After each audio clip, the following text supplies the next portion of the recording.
Maraming salamat po sa pagtangkilik ng ating video. Hinihikayat ko po kayong mag-like and subscribe para ma-update kayo sa susunod na nakabanata. Tara at umpisahan na natin. Daryl looked at Sonia and was stunned. This girl's aura was too strong. Tiningnan ni Daryl si Sonia at natulala siya. Masyadong malakas ang aura ng babaeng to. He secretly furrowed his brows. Although he does not recognize Sonia, he knew her intention was not to save him, but only to get her hands on the blood battle 8 directions. Patagong kumunot ang noo ni Daryl. Kahit na hindi niya nakilala si Sonia, alam niya na ang intensyon nito ay hindi ang iligtas siya, pero para mapasakamay niya ang blood battle 8 directions. Daryl took a deep breath as he briefly thought before smiling and said, "Little girl, this is the world universe matters. You shouldn't meddle in our affairs even if my brothers and I are being gauged up by the other sects." Huminga ng malalim si Daryl habang iniisip niya yon bago siya ngumiti at sinabing, "Batang babae, ito ay problema ng world universe. Hindi ka dapat nangingialam sa mga bagay kahit na kami ng mga kapatid ko ay inaaway ng iba't ibang sekta. Do you think it's up to you whether I want to meddle or otherwise?" Sonia sneered with her condescending tone, "I'm going to save you today no matter what. Sa tingin mo ba na dapat akong dumepende sa'yo kung gusto kong mangyalam o hindi?" Ngumisi si Sonia at sinabing, "Ililigtas kita ngayon kahit anong mangyari." Megan then quickly walked over, pointed at Sonia, and yelled, "Little girl, I don't care which mainland you come from, but it's not up to you to meddle in the world universe affairs. Leave immediately." Mabilis na naglakad papunta sa kanila si Megan, tinuro si Sonia, at sumigaw, "Batang babae. Wala akong pakialam kung saan mainland ka galing pero hindi ikaw ang magdedesisyon kung dapat kang mangialam sa mga problema ng world universe. Umalis ka na. Ngayon din." Megan then glared at Daryl. "Daryl, you won't be able to escape today. You'll give your life for Master Whitebrows if you have any guilty conscience left." Tiningnan ng masama ni Megan si Daryl. "Daryl, hindi ka makakatas ngayon. Ibibigay mo ang buhay mo para kay Master Whitebrows kapag may natitira ka pang konsensya." Megan drew her sword once again, and wanted to go around Sonia and attack Daryl. Nilabas ni Megan ang kanyang espada ulit at gustong pumunta kay Sonia at atakihin si Daryl. Sonia did not bother to deal with her, and grabbed Daryl while avoiding Megan's attack like an elf before flying up with Daryl into the distant skies. Hindi na nagsayang ng oras si Sonia para makipag-usap kay Megan, at hinilan niya si Daryl habang iniiwasan niya ang mga attack ni Megan na parang duwende bago siya lumipad kasama si Daryl sa langit. "Daryl! Daryl! Daryl! Daryl!" Dax, Deborah, and a few others were extremely anxious upon seeing this scene. They wanted to chase after him, but were blocked by those people in front of them. Si Dax, Deborah at ang iba pa ay nag-aalala noong nakita nila ang nangyari. Gusto nilang habulin si Daryl pero hinarangan sila ng mga tao sa harap nila. "Quick, chase after them. Dali, habulin niyo sila. Damn it. We cannot let Daryl escape just like that. Kainis. Hindi natin pwedeng pakawalan si Daryl ng ganun lang." At the same moment, Master Leonard, Naomi Grant, and the other mainland's cultivators were yelling and chasing after them. Sa parehong sandali, si Master Leonard, Naomi Grant, at ang iba pang naglilinang sa mainland ay sumisigaw at hinabol sila. The world universe's cultivators wanted to avenge Old Whitebrows while getting their hands on the blood battle 8 directions. Ang mga naglilinang sa world universe ay gustong ipaghiganti si Old Whitebrows habang kinukuha nila ang blood battle 8 directions. The other mainland's cultivators could not be bothered whether Daryl was alive or dead, as they only wanted the blood battle 8 directions. Ang mga naglilinang sa ibang mainland ay hindi dapat mabahala kung buhay o patay si Daryl dahil ang gusto lang naman nila ay ang blood battle 8 directions. It was a majestic sight to behold, with a few 100,000 people instantly chased after Sonia and Daryl.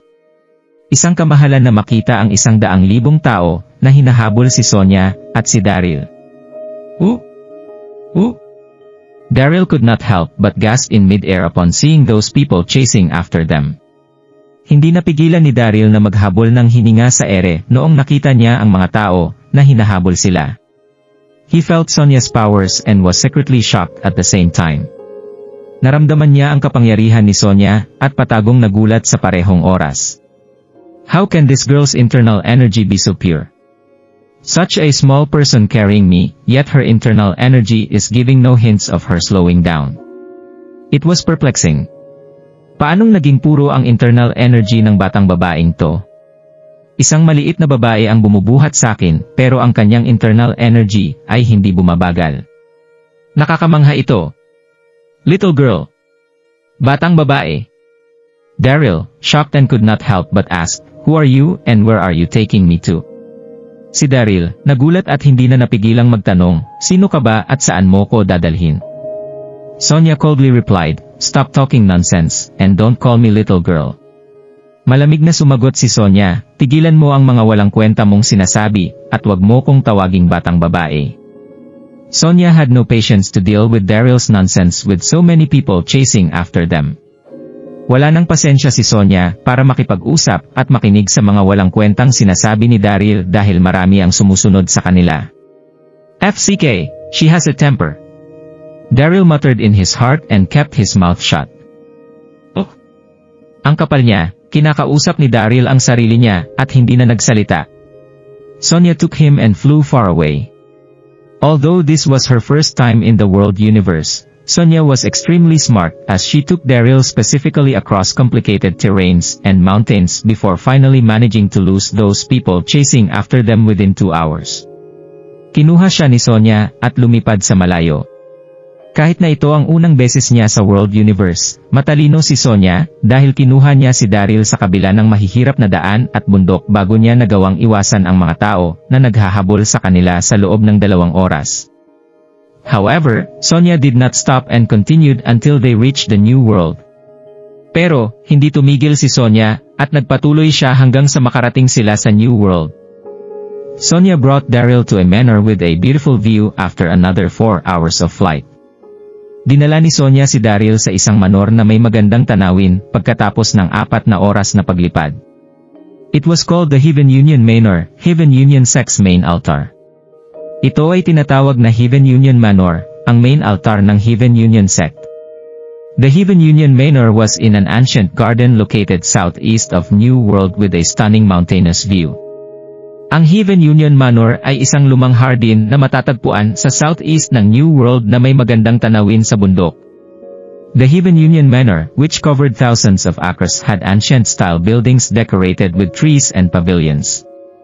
It was a magnificent and utterly beautiful sight. Ang Heaven Union Manor ay napapalibutan ng 1,000 ektarya na may ancient-style building na may mga puno at pavilions. Ang ganda nitong tingnan. Gasp! Gasp!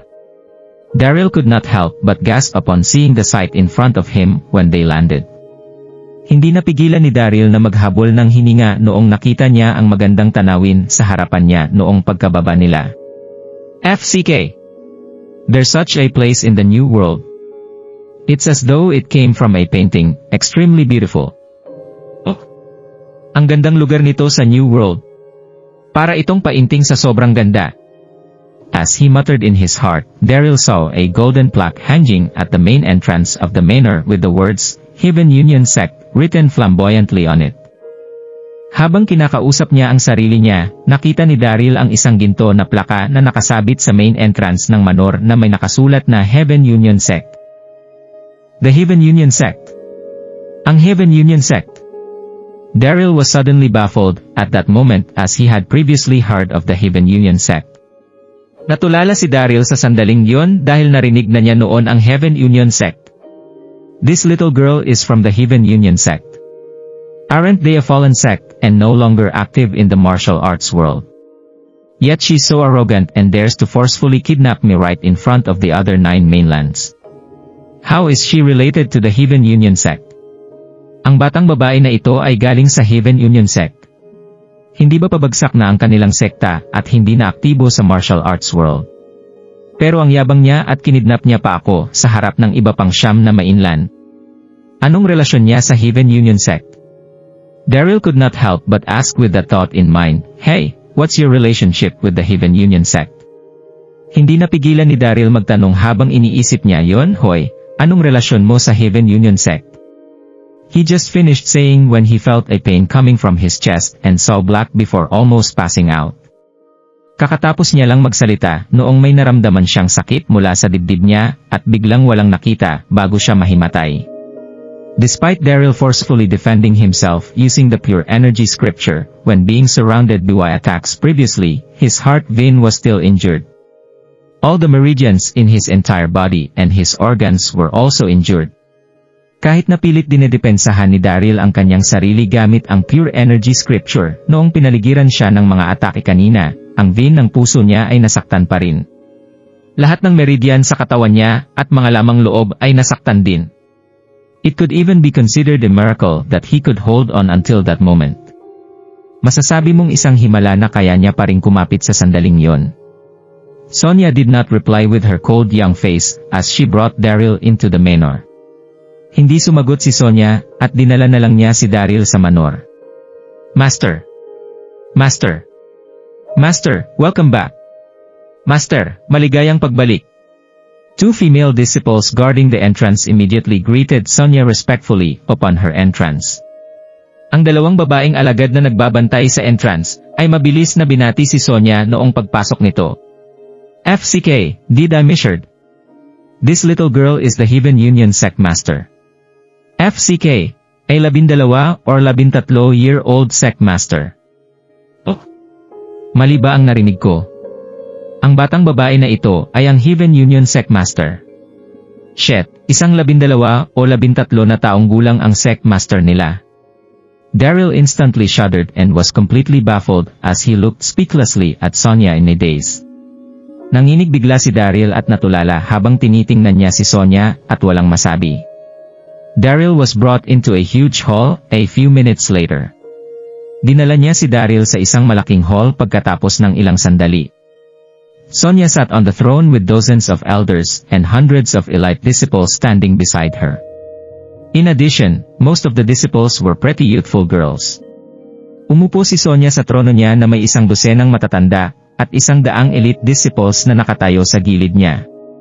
Dagdag pa rito, halos lahat ng alagad niya ay magagandang babae. Daryl had been jabbed in his acupoints and rendered completely immobile. Sinaksak si Daryl sa kanyang mga acupoints at hindi na makagalaw.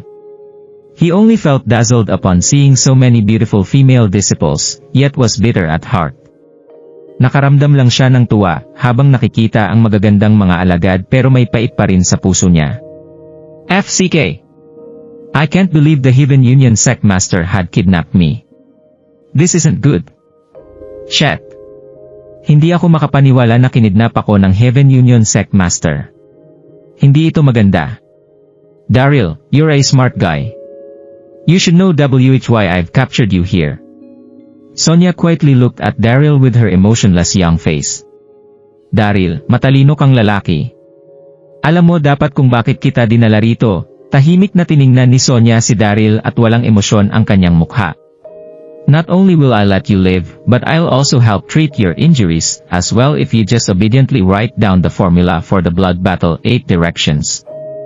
Hindi lang kita hahayaang mabuhay, pero tutulungan din kitang pagalingin ang mga sugat mo kapag sinunod mo lang ang gusto ko. Isulat mo ang formula para sa blood battle 8 directions. Sonia lifted her hands as she said that. Inangat ni Sonia ang kanyang mga kamay habang sinasabi niya ito.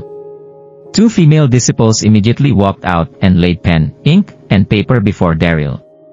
Ang dalawang babae na alagad ay mabilis na naglakad habang may dalang panulat at papel bago si Daryl. FCK, she's efficient. Oh, ang husay niya masyado. Daryl smiled upon seeing adult-like actions while still a child and said, May I know how should I address you? Ngumiti si Daryl noong nakita niya ang ginawa ni Sonia, kahit na bata pa lang siya at sinabing, pwede ko bang malaman kung paano kita tatawagin? Sonia Lau. Sonia did not bother to talk further and replied flatly. Sonia Lau, hindi na nagsalita pa si Sonia, at tipid lang ang sinagot. Daryl took a deep breath before smiling. Master Lau, although you indeed rescued me from danger, and I should give you the blood battle 8 directions scripture, you should still treat my injuries first since I'm still heavily injured. It's a little inhuman to immediately ask me for the blood battle 8 directions. Huminga ng malalim si Daryl bago ngumiti. Master Lau, kahit na niligtas mo ko sa kapahamakan at dapat ibigay ko sa iyo ang blood battle 8 directions scripture, kailangan mo pa rin pagalingin ang mga sugat ko dahil malala pa rin ito. Wala ka namang awa kapag hiningi mo sa akin ang blood battle 8 directions. Daryl was not trying to seek help from Sonia but only wanted to buy time. Hindi na umaasa na tutulungan siya ni Sonia pero gusto niya lang magsayang ng oras. Sonia smiled lightly and looked at Daryl. Daryl, don't try to play smart with me. We aren't friends, so why should I help treat your injuries first? You'll write them down immediately if you're smart. I'm warning you that my patience is limited. Ngumiti ng bahagya si Sonia at tiningnan si Daryl. Daryl, wag mo kong paglalaruan. Hindi tayo magkaibigan kaya bakit unahin kong pagalingin ang mga sugat mo? Isulat mo muna ang formula kung matalino ka. Binabalaan kita, maiksi lang ang pasensya ko. Alright. Sige. Daryl was helpless as he pretended to think hard. But, I'm having a little headache now, and can't remember a single sentence of the blood battle 8 directions. Wala nang pag-asa si Daryl at nagpanggap na lang na nag-iisip siya, pero masakit ang ulo ko ngayon at hindi ko maalala ni isang salita galing sa blood battle 8 directions. Daryl smiled at Sonia at that. Why don't you let me rest for a night, and I'll tell you the blood battle 8 directions when my head hurts less. How's that? Ngumiti si Daryl kay Sonia, bakit hindi mo muna ako pagpahingahin ngayong gabi at sasabihin ko sa iyo ang blood battle 8 directions kapag hindi na masakit ang ulo ko? Okay ba yon? Child, you wanna play with me? You're a little too young for that. Bata, gusto mong makipaglaro sa akin? Masyado kang bata para doon. Sush! Sush! Sonia's face darkened upon hearing his words. Daryl, don't play tricks with me. Do you think I am a 3-year-old child? Nagdilim ang paningin ni Sonia noong narinig niya ang mga sinabi ni Daryl. Daryl, wag mo kong utuin. Sa tingin mo ba 3 na taong gulang lang ako? Haha, you're probably not much older than a 3-year-old. Haha, baka mas bata ka pa nga sa 3 na taong gulang na bata. Daryl was instantly delighted. However, he did not dare say what was on his mind, but smiled and instead said, what tricks can I play? I can't recall anything if I don't get some rest. Natuwa si Daryl. Pero, hindi na niya sinabi kung ano ang mga nasa isip niya pero ngumiti siya at sinabing, anong tricks ang pwede kong gawin? Hindi ko maaalala ito kapag hindi ako nagpahinga.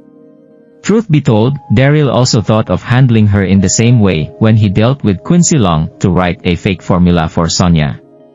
Ang katotohanan, naisip din ni Daryl na hawakan siya katulad ng ginawa niya kay Quincy Long. Ang gumawa ng peking formula para kay Sonia. However, the situation before him was different from the previous one as Quincy Long was alone when she tried cultivating before having a psychotic break without anyone to help her. Pero, ang sitwasyon bago sa kanya ay magkaiba mula sa dati dahil mag-isa lang si Quincy noong sumubok siyang maglinang bago siya nagkaroon ng psychotic break at walang makatutulong sa kanya. He was currently at Heaven Union Sect's main altar, and Sonia would not even need to personally take action if his fake formula was discovered as the surrounding elders would tear him apart. Nasa main altar siya ng Heaven Union Sect ay hindi na kailangang umaksyon ni Sonia kapag ang peking formula niya ay nadiskubre habang pinapatumba siya ng mga matatanda. Daryl decided to buy time instead just to be safe. No one could stop him from leaving so long he could delay for a day and fully regain his powers. Not even the many powerful cultivators here. Napagdesisyonan ni Daryl na magpalipas ng oras para mas ligra siya. Walang makapipigil sa kanya na umalis agad para maibalik na ang kanyang lakas. Sonia felt humiliated upon noticing the slyness within Daryl's smile and coldly said, I see you're still stubborn. Naramdaman ni Sonia ang pagpapahiya noong napansin niya ang pagiging maloko ni Daryl at malamig na sinabing, matigas pa rin talaga ang ulo mo. Sonia then said to the people beside her, torture him. Sinabi ni Sonia sa mga tao sa tabi niya, patayin niyo siya. FCK. Torture? Daryl jumped in his heart but was not too nervous.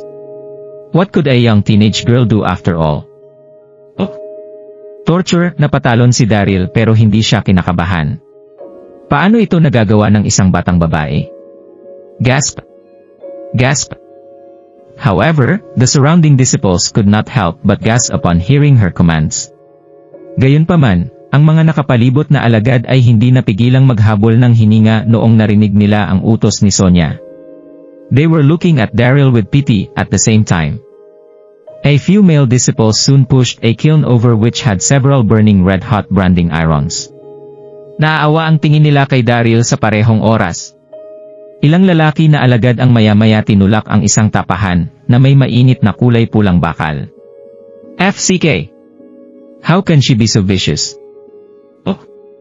Bakit ang sama-sama niya? Daryl was instantly bewildered upon seeing this scene. He could not help but panic a little at heart. Nanginig si Daryl noong nakita niya ang nangyari. Hindi niya napigilang mataranta. I'll ask you one last time, will you write it down? Sonya asked expressionlessly and coldly toward Daryl. Tatanungin kita sa huling sandali, isusulat mo ba? Nagtanong si Sonya, at malamig ang pakikitungo kay Daryl. Gulp! Gulp! Daryl could not help but swallow hard while cold sweat trickled from his forehead. Hindi napigilang mapalunok ni Daryl habang tagaktak ang malamig niyang pawis sa noo. In truth, Daryl was panicking in his heart. However, he would never write down the Blood Battle 8 directions. Sa totoo niyan, natataranta na si Daryl. Pero, hindi niya kailanman isusulat ang Blood Battle 8 directions. Master Lo, how could I write when I can't recall? Stop with this madness and quickly put them away.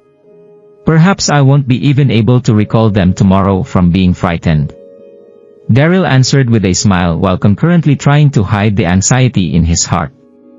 Master Lau, paano ko ito isusulat kung hindi ko nga maalala? Tigilan mo ito at paalisin mo na sila. Baka hindi ko rin maalala bukas dahil sa takot. Sabi ni Daryl habang tinatago niya ang kaba sa puso niya. Outrageous! Mapangahas! An elder beside her immediately walked out and slapped Daryl's face twice hardly. How dare you talk like that to the sect master? You're seeking death. Isang matanda sa gilid ni Sonya ang biglang lumabas at sinampal ng 2 beses ang mukha ni Daryl. Anong karapatan mong makipag-usap ng ganon sa sect master? Gusto mo yatang mamatay? Sonya also lost her patience and yelled, torture him. Nawalan na rin ng pasensya si Sonya, at sumigaw, patayin niyo siya. It was despicable how Daryl dared treat her like a child. Kasuklam-suklam kung paano tinangkang tratuhin ni Daryl si Sonya na parang bata. Wula! Wula! A few male disciples came over and set up a fire before inserting the branding iron into the fire, burning it red upon hearing the sect master's commands. May mga kaunting lalaking alagad ang pumunta para ihanda ang apoy bago ipasok ang branding iron sa apoy. Pinaapoy nila ito noong inutusan sila ng sect master. Sonya lightly said, remove his clothes and burn him with the hot branding iron, we'll see how long he can last. Sabi ni Sonya, tanggalin niyo ang damit niya at sunugin niyo ito ng mainit na branding iron, tingnan natin kung hanggang saan siya tatagal. A few Heaven Union sect disciples tore off Daryl's clothes upon her instructions. Ilang alagad ng Heaven Union sect ay pinunit ang mga damit ni Daryl noong inutusan sila ni Sonya. Gasp! Gasp! However, the entire sect was in utter silence at the instant his clothes were off. Even Sonya was stunned before she stood up immediately and looked at Daryl in disbelief. Pero, ang buong sekta ay natahimik bigla noong tinanggal ang mga damit ni Daryl. Kahit si Sonya ay natulala bago siya tumayo at hindi nakakapaniwalang tiningnan is Daryl. Daryl's body was covered in hundreds of scars and wounds. Ang katawan ni Daryl ay napapalibutan ng 100 sugat. Some of these scars and wounds were old while the others were new. Some were left behind by swords and sabers while some were caused by axes. Ang iba sa mga sugat na ito ay matagal na at ang iba naman ay bago pa lang. Ang iba ay natira mula sa mga espada. There were many scars all over his body just like a long dragon coiling on his body. It looked shocking and hideous. Maraming sugat sa katawan niya na parang long dragon coiling. Nakakagulat ito tingnan. What did Daryl go through? How much had he experienced? How many times was he brought to the brink of death for him to have so many scars? Was he still human? Anong pinagdaanan ni Daryl? Ilang karanasan na kaya ang nagawa niya? Ilang beses niya kaya dinala ang kamatayan sa buhay niya para magkaroon ng ganito karaming sugat? Tao pa ba siya? The Heaven Union sect was in utter silence, as no one dared let out a single breath. Ang Heaven Union sect ay natahimik at walang nagbalak na huminga ni isa. Sonia secretly let out a breath after a few seconds and finally came to her senses. She waved her hands and said, "Burn him." Patagong huminga si Sonia pagkatapos ng ilang segundo at sa wakas bumalik na siya sa kanyang ulirat. Kumaway siya at sinabing, "Sunugin niyo siya." So what if you're a warrior god? So what if you've been through countless wars? I must get my hands on the blood battle 8 directions today. Ano naman kung isa kang warrior god? Anong naman kung marami ka nang napuntahang gyera? Kailangan kong makuha ang blood battle 8 directions ngayong araw. Then, a male disciple picked up the branding iron with trembling hands and directly pressed it onto Daryl's chest. Tapos, isang lalaking alagad ang kumuha sa branding iron nang nanginginig ang mga kamay at diretso ang pindot sa dibdib ni Daryl. Excruciating pain instantly passed through Daryl as he let out a terrible wail. Bigla na lang may mabilis na sakit ang dumaloy sa katawan ni Daryl at bigla na lang siyang sumigaw. Sonia, listen up.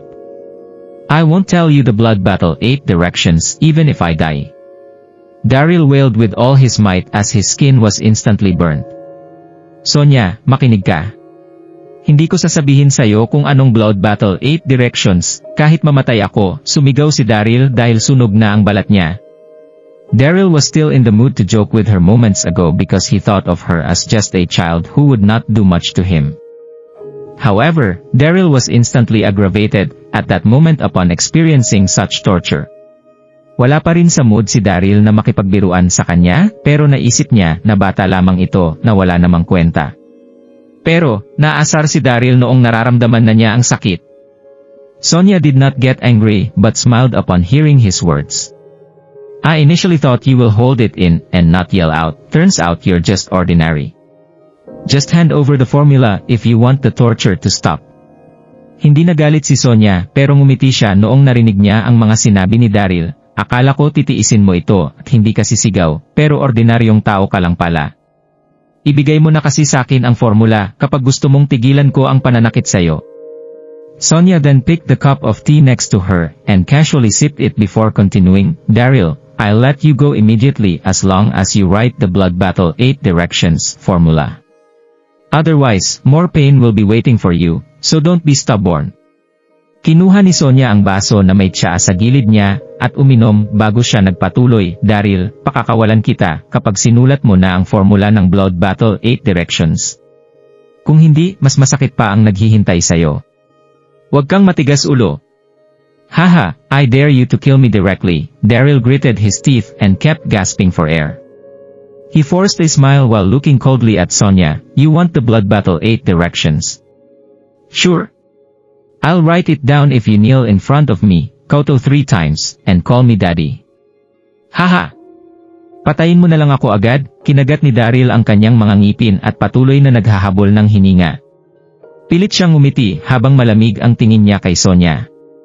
Gusto mo ang blood battle 8 directions? Oo ba? Sige, isusulat ko ang formula kung luluhod ka sa harap ko at tawagin mo kong daddy. Okay. Okay. Sige. Sonia was furious upon seeing his stubbornness and pointed her petite fingers at Daryl. I'll see how long you can last. Galit na galit si Sonia noong makita niya ang katigasan ng ulo ni Daryl at tinuro niya ang maliliit na daliri ni Daryl. Titingnan ko kung hanggang saan ka tatagal. She then stood up and slowly approached Daryl. Tapos, tumayo siya at dahan-dahang pumunta kay Daryl. Am I good daughter, are you going to kowtow to me? Daryl was having cold sweat, yet still smiled teasingly. Mabait kong anak, yuyuko ka ba sakin? Malamig na ang pawis ni Daryl pero nang asar pa rin ang ngiti niya. Katsa! Katsa! Sonia lifted her hands, grabbed Daryl's right arm, and twisted it hard.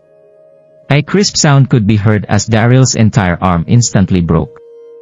Inangat ni Sonia ang kanyang mga kamay at hinila ang kanang braso ni Daryl. Pinaikot niya ito ng malakas. Maririnig mo na parang may nabaling buto si Daryl. Daryl wailed terribly while even more cold sweat trickled down and almost passed out. Sumigaw si Daryl at mas lumamig ang pawis niya. Muntik na siyang mahimatay. His entire arm was crushed. Any ordinary person would not be able to bear through the excruciating pain. Ang buong braso niya ay nasira. Kahit na sinong ordinaryong tao ay hindi na matitiis ang ganoong kasakit. Are you going to tell me the formula? Sonia coldly said without any changes in her expression. Sasabihin mo ba sakin ang formula? Malamig na sinabi ni Sonia habang hindi nagbabago ang ekspresyon niya. Daryl took a deep breath but did not reply. His face had an expression stating that he would rather die than give it up. Huminga ng malalim si Daryl pero hindi niya ito sinagot. Ang ekspresyon ng mukha niya ay parang mas gusto na lang niyang mamatay kaysa sumuko. Katya! Katya! Sonia did not bother to say anymore as she lifted her hands and twisted Daryl's other arm. Sounds of bones crushing could be heard and Daryl's other arm was also crushed. Hindi na nagsalita pa si Sonia at inangat na lang niya ang kanyang mga kamay habang inikot ang isa pang braso ni Daryl. Maririnig mo ulit ang tunog ng nasirang buto. In the blink of an eye, Daryl's arms were limp and drooping while his clothes dyed red from fresh blood. His entire body was sweating profusely as though he was just fished out from the waters. Sa isang iglap, ang mga braso ni Daryl ay pilay na at ang mga damit niya ay punong-puno ng ang dugo. Ang buong katawan niya ay pawis na para bang nangisda siya. He was extremely weak, yet his eyes were still filled with unyielding determination. Mahina na ang katawan niya pero ang mga mata niya ay punong-puno pa rin ng determinasyon. Tumawa si Sonia habang nakatingin siya kung paano manghina si Daryl. Daryl, ang parehong braso mo ay binali ko gamit ang kakaiba kong teknik. Malulumpo ka na habang buhay kapag hindi kita napagaling sa loob ng 24 na oras. Tapos, ngumiti siya, pero nirerespeto ko ang malalakas na lalaki. Bibigyan kita ng huling pagkakataon. Pagagalingin kita agad kapag sinulat mo ang formula ng Blood Battle 8 Directions sa loob ng 24 na oras.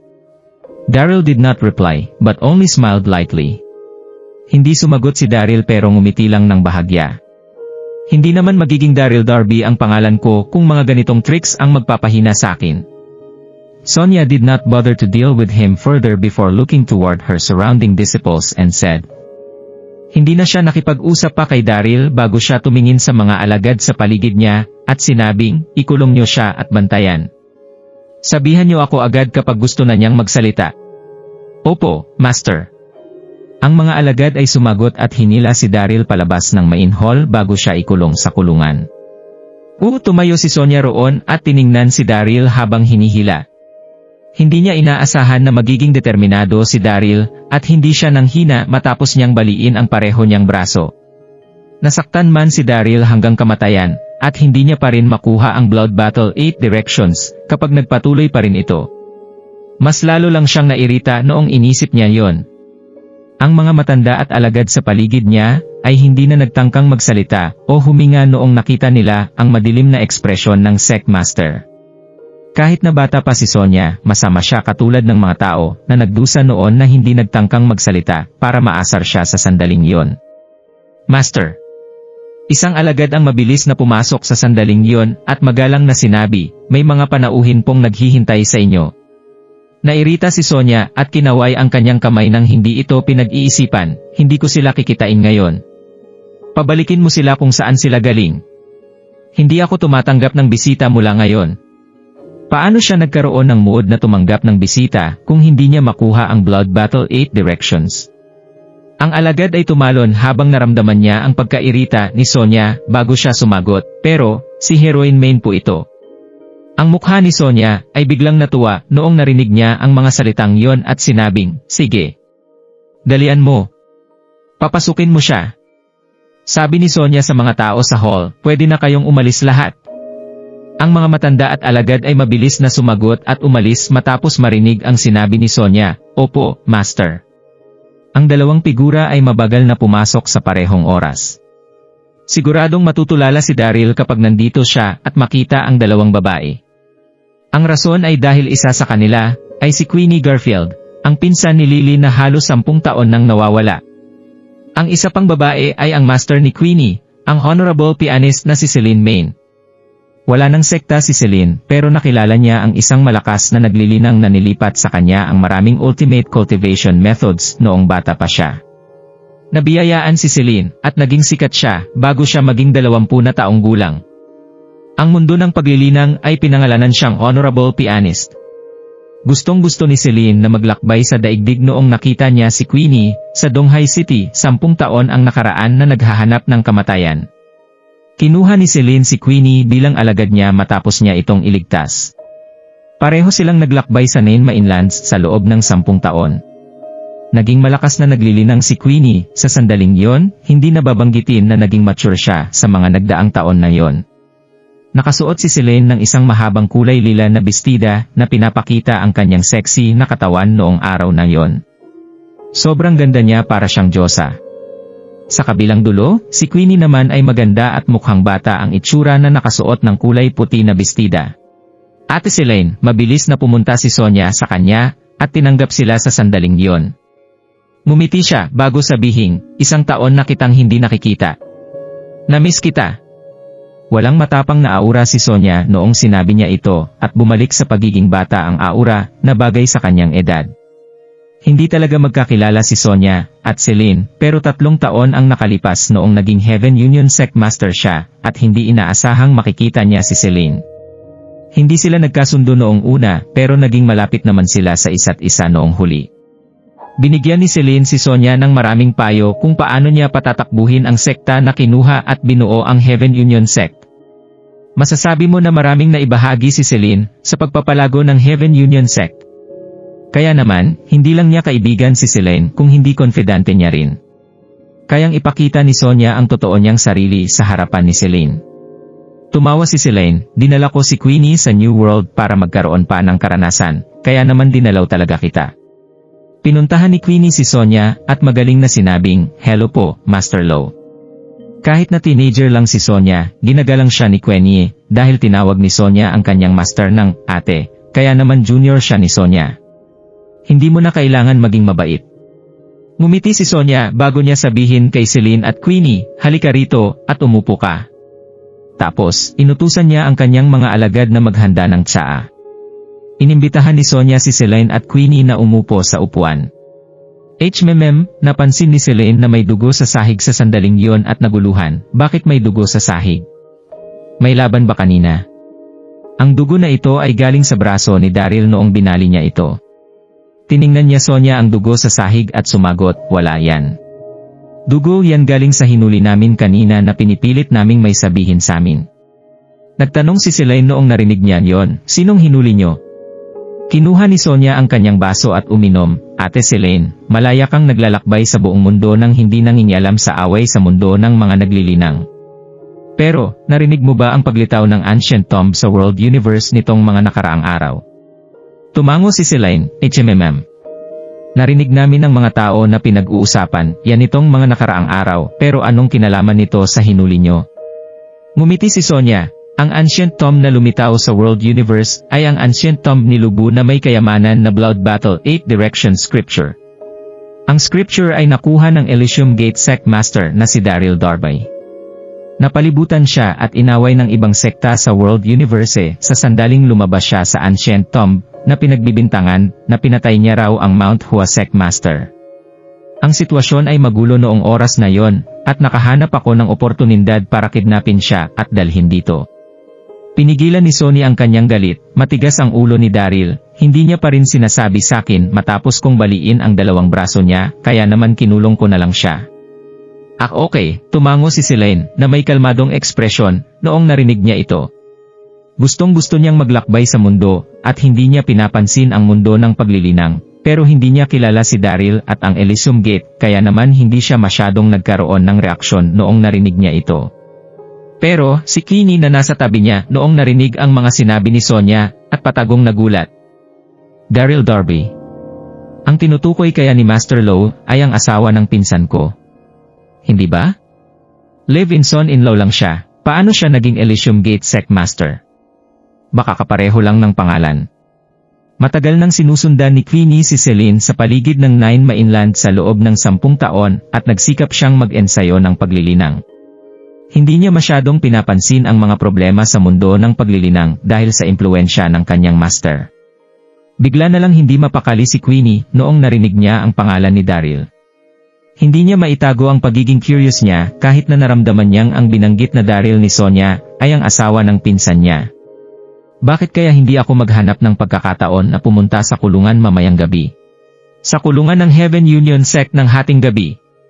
Si Daryl ay nakakulong sa selda ng bilangguan at nagising na lamang mula sa kanyang walang malay na estado sa sandaling iyon pagkatapos na pinahihirapan ng husto sa maghapon.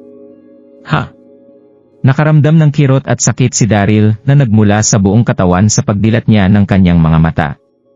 Lalo na ang dalawa niyang putol na braso ay nasa matinding sakit.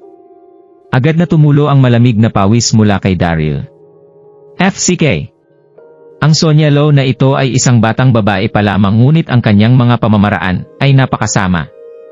Sinuri ni Daryl ang kanyang paligid at sumumpa sa kanyang puso. Bigla siyang nawala ng pag-asa nang mapansin ang 4 na pader ng bilangguan na gawa sa metal. Tapos na ako. Tiyak na hindi ako makatakas mula rito. Hindi siya nakatakas sa mga sirang braso niya syempre. Nararamdaman ni Daryl na ganap na walang pag-asa sa sandaling iyon. Kailangan ba niyang talagang ipasa ang Blood Battle 8 Direction Scripture kay Sonia? Hindi. Siya ay isang tao, paano siya susuko sa isang maliit na batang babae? Bukod dito, ang Blood Battle 8 Direction Scripture ay isang kataas-taasang pamamaraan na hindi niya maibigay sa sinuman mula sa ibang mga mainland. Gayunpaman, makaligtaan niya ang pagkakataon upang makakuha ng paggamot kung tumanggi siyang magbigay, at ang magkabilang braso ay talagang magiging walang silbi na noon. Ano ang dapat niyang gawin? Patuloy na tumutulo ang pawis sa noo ni Daryl habang nag-iisip. Narinig niya ang sobrang gaan na mga yapak mula sa pintuan sa labas ng sandaling iyon. Squeak! Ang pinto ng bilangguan ay binuksan habang ang isang babae ay walang gaanong tinapakan at pumasok sa susunod na sandali. Ikaw. Inisip ni Daryl na ang babaeng iyon ay isang tauhan ng Heaven Union Sekta. Gayunpaman, bigla siyang natulala sa isang mas malapit na pagsisiyasat at halos nakalimutan ang tungkol sa kanyang mga pinsala sa kabuuang pagkalito. Queenie. Bigla namang sumigla si Daryl at tumayo ng naguguluhan. Nananaginip ba ako? Queenie. Si Queenie nga ito. Naramdaman ni Queenie ang pagkalito sa buong hapon at sa wakas ay nagpasya na bisitahin ang bilangguan at tingnan kung ang taong iyon ay nakulong ni Sonia ay si Daryl o ibang tao na may katulad na pangalan. Si Queenie ay isang regular na panauhin sa Heaven Union Sect, kaya pamilyar siya sa mga terrain ng sekta at nagpasyang lumusot sa bilangguan ng gabing iyon. Si Daryl sa loob ng bilangguan ay natigilan at natuwa nang makita si Queenie. Hindi niya inaasahan na makita si Queenie habang nasa isang malungkot na estado. He had not seen Queenie who had matured a lot for more than 10 years. She was less quirky and more mature despite her extremely sexy figure. However, it was a pity she looked a little thin. Hindi niya nakita si Queenie na mas tumanda ng higit sa 10 taon. Hindi siya gaanong palabiro at mas matured sa kabila ng kanyang sobrang sexing figura. Gayunpaman, sayang na pumayat siya ng onti. Daryl! Bulong ni Queenie sa nanginginig niyang boses nang makita ang nakatulalang Daryl. Mas excited pa siya kaysa kay Daryl sa sandaling iyon habang mabilis siyang lumapit sa kanya. Si Daryl! Si Daryl talaga! Queenie, ikaw ba yan? Naramdaman lamang ni Daryl na basa ang kanyang mga mata sa sandaling iyon habang namamaos ang boses nito. 10 taon. Sila ay magkahiwalay ng higit sa 10 taon. Malinaw na naalala ni Daryl na si Queenie ay dati nang sinabi na makikipagkita siya sa kanyang mga kaibigan, ngunit hindi na bumalik.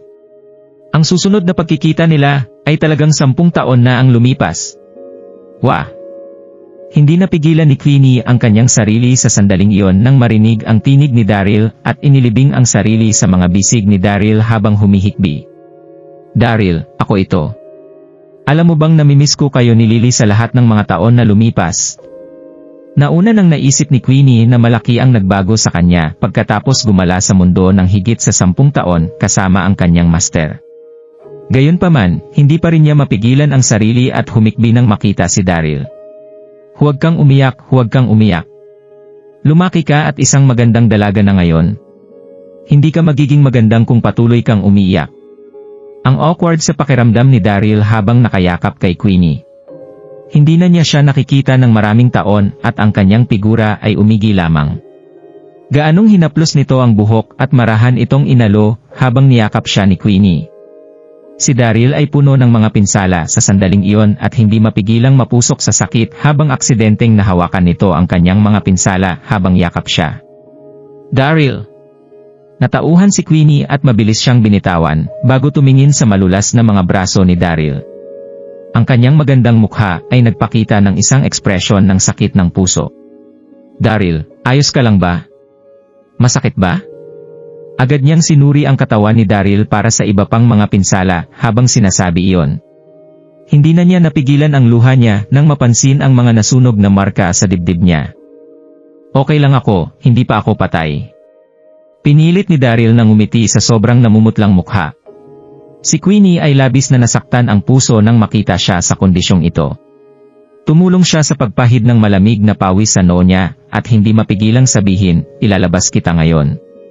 Magiging okay ka. Tumango si Daryl bago napagtanto ang isang bagay ng sabay, at hindi napigilang tanungin, bakit ka narito?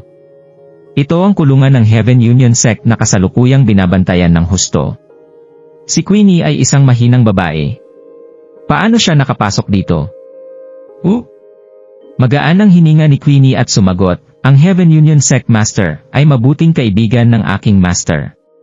Madalas na ako ay nandito bilang isang panauhin, kasama ang aking master, kaya't pamilyar ako sa lugar na ito. Pagkatapos ay kinalas ni Queenie si Daryl. Daryl, umalis na tayo habang madilim pa. Hindi natin dapat hayaang malaman ng aking master, at Sonya na lihim akong pumasok. Okay. Tumango si Daryl at mahigpit na kinuyom ang kamao. FCK, maghintay ka lang, Sonya Low. Wala pa tayong pinag-aawayan, pero binali mo na ang magkabilang braso ko. Aayusin ko na ito sa iyo sa lalong madaling panahon. Naglakad palabas ng kulungan sina Daryl at Queenie, habang palihim siyang nagagalit. Inakay ni Queenie si Daryl palabas ng manor nang sila ay nasa labas na at namataan ng nagpapatrolyang mga tauhan, kaagad nang sila ay kakaalis lamang sa manor. Sinong nandyan? Isang galit na sigaw ang dumating bago ang ilang nagpapatrolyang mga tauhan na hinabol sila. FCK! Bakit napansin nila agad ng napakabilis? Si Daryl ay nag-aalala at galit na galit dahil hindi pa niya nababalik ang kanyang lakas sa tuktok ng magkabilang braso nito na nabali. Ni hindi niya kayang labanan ang isang ordinaryong tao, pati ang isang magsasaka. Daryl, umalis ka muna. Ang mukha ni Queenie ay puno ng pag-aatubili nang makita ang sitwasyon, habang sumisigaw siya kay Daryl at sinabi, makakahanap ako ng paraan upang pigilan sila, tumakbo ka ng mabilis. Tumakbo ka. Ang mga tauhan ay hindi makahanap ng problema sa kanya, dahil siya ay isang panauhin ng Heaven Union Sect. Medyo nagpanik si Daryl. Paano ka? 10 taon silang magkakahiwalay at sa wakas ay nagkita, dapat ba silang maghiwalay sa ganitong paraan? Nag-aalalang sinabi ni Queenie habang namamasa ang mga mata, Daryl, huwag kang mag-alala sa akin. Wala silang gagawin sa akin, kaya bilisan mo tumakbo. Kailangan mong gamutin ang iyong mga sugat. Babalik ako sa World Universe at hanapin kayo ni Lily kapag may pagkakataon ako. Hindi na nag-atubili si Daryl sa pakikinig sa mga salitang iyon. Galit na galit niyang tumango ang ulo niya at nadapa patungo sa malayo at mabilis na nawala sa kadiliman ng gabi. Hindi tumigil si Daryl upang magpahinga sa buong panahon ng kanyang paglalakbay. Naglakad siya ng mahabang panahon hanggang sa makita niya ang mga unang palatandaan ng pagsikat ng araw at sa wakas ay napansin niya ang isang marilag na lungsod sa harapan niya. FCK! Paano ako nakarating sa New World Royal City? Hindi mapigilan ni Daryl na ungol sa sarili, habang tumatakbo buong gabi, habang kinakaladkad ang kanyang mga bukol na bisig. Halos pagod na pagod siya, at nais lamang makahanap ng pahingahan sa oras na iyon. Ang mga city gates ay nakabukas lamang sa sandaling iyon, dahil maraming tao ang tumungo sa lungsod. Hindi masyadong nag-isip si Daryl at sinundan ang karamihan sa lungsod. Alam ni Daryl na ang diskarteng ginamit ni Sonya upang basagin ang kanyang mga braso ay napakakaiba at kailangang may magamot sa kanya ng personal o gamit ang ilang bihirang gamot. Gayunpaman, naniniwala si Daryl na maagapan ang kanyang bali na bisig na lumala kung makahanap siya ng pharmacy sa Royal City, kumuha ng gamot. Gayunpaman, hindi pamilyar si Daryl sa New World Royal City at hindi pa rin makahanap ng pharmacy matapos ang mahabang paglalakad. Sa huli, siya ay sobrang pagod at umupo sa hagdan ng isang bahay pahulayan upang magpahinga. "Hoy, saan nanggaling ang pulubi na yon? Umalis ka na." Naupo lang siya ng may malamig na boses na dumaan, habang napansin niya ang isang mayamang mukhang may edad na lalaki na mabilis na lumapit sa kanya, at tiningnan siya nito ng may kasuotan bago siya hinabol. May-ari ito ng inn.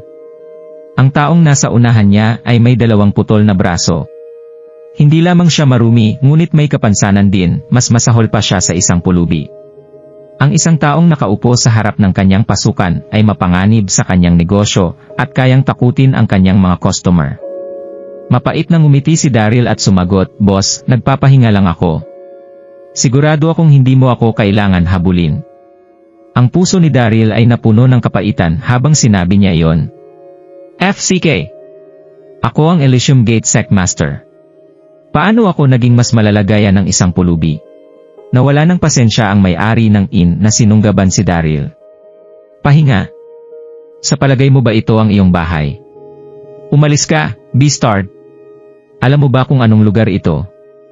Ang aking mga parokyano ay mayaman at masalapi, kaya't ang inn na ito ay hindi isang lugar para magpahinga ang isang tulad mo."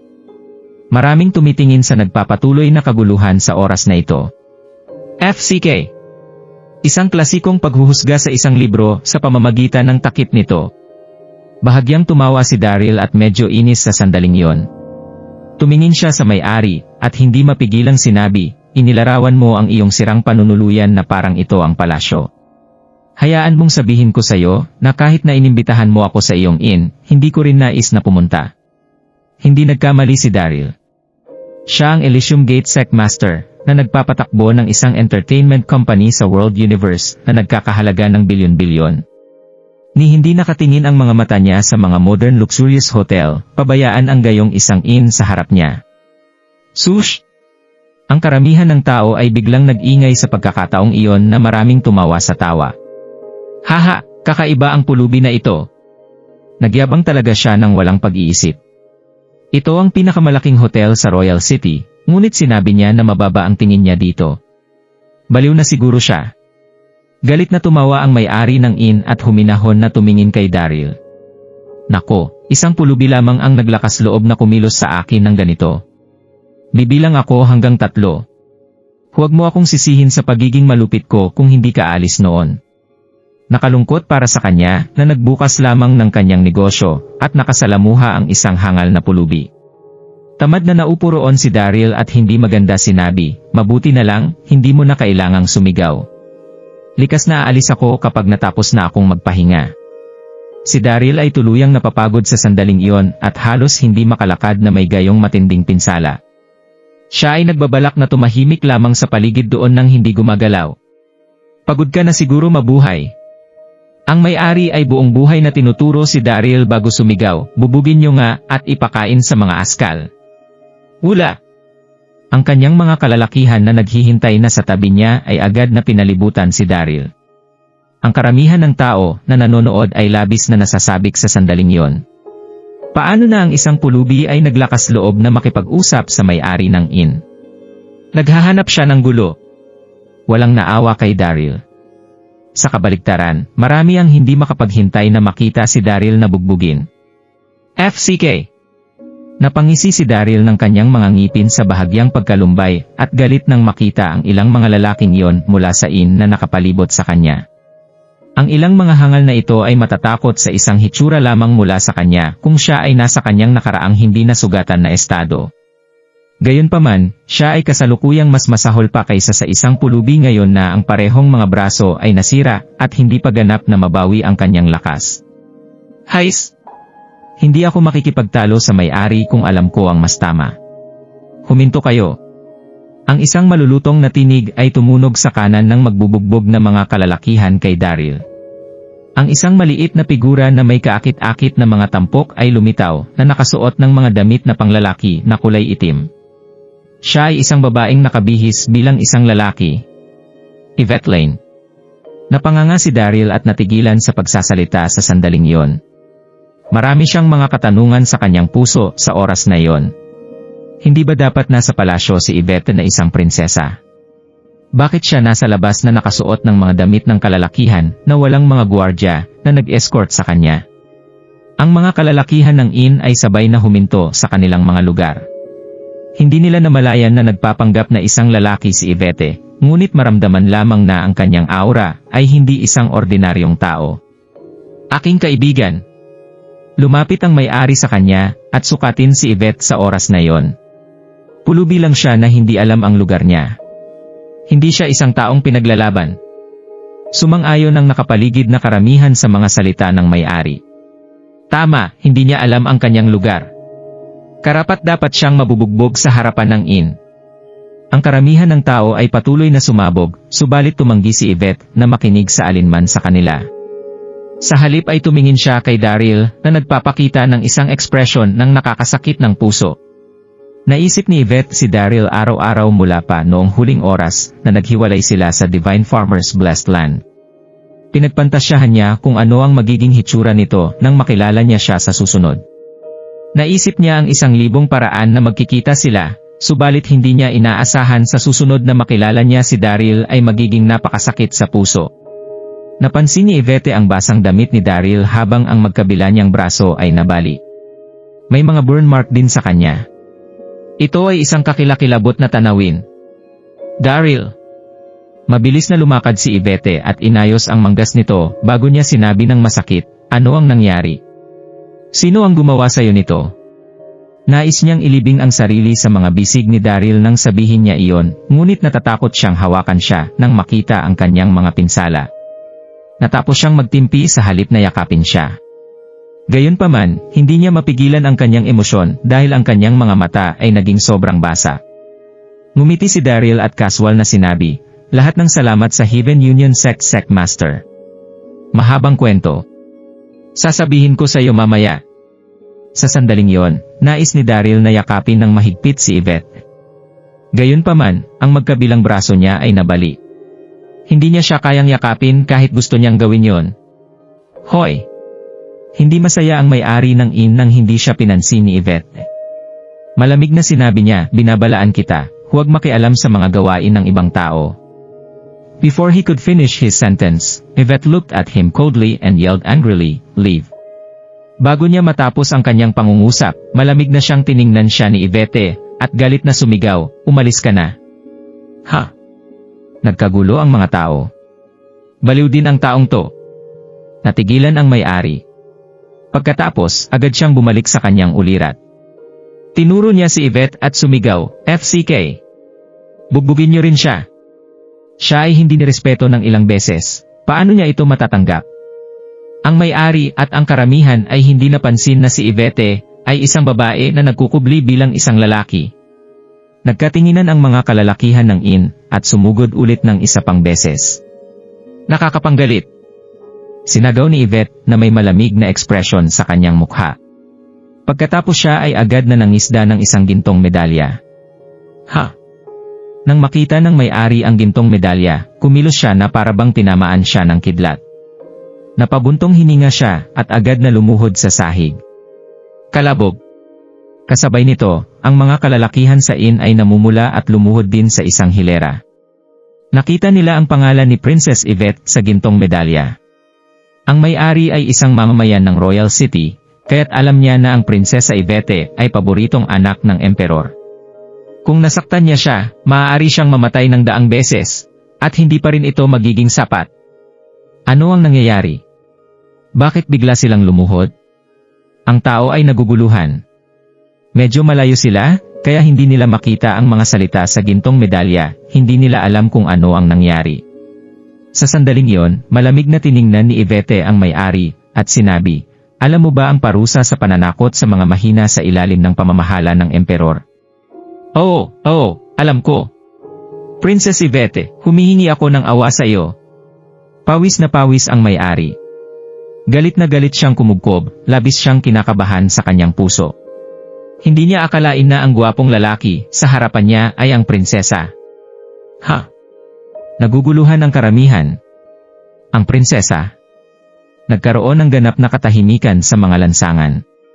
Ang karamihan ng tao ay nakaluhod sa lupa at hindi naglakas loob na pakawalan ang isang paghinga. Sa sandaling iyon, naramdaman ni Daryl ang sakit mula sa kanyang mga braso, medyo napaungol siya. Bumalik sa katinuan si Yvette. Agad na naging banayad ang kanyang malamig na ekspresyon. Daryl, ayos ka lang ba? Pagkatapos, lumingon si Yvette upang masulyapan ang may-ari ng inn. Ano pa ang hinihintay mo? Dalhan mo ako ng isang silid. Si Daryl ay nasugatan ng husto, kinailangan siyang gamutin sa lalong madaling panahon. Makalipas ang ilang minuto, dinala ni Yvette si Daryl sa silid. Daryl! Pagpasok nila sa silid at pagsara ng pinto, hindi nagpigil si Yvette, niyakap niya si Daryl. Alam mo ba kung paano ko nabuhay ang lahat ng ito? Akala ko, hindi na kita makikita. Alam mo bang kung gaano kita namimiss? Alam mo bang nangangarap ako tungkol sa'yo tuwing gabi tulad ng relos?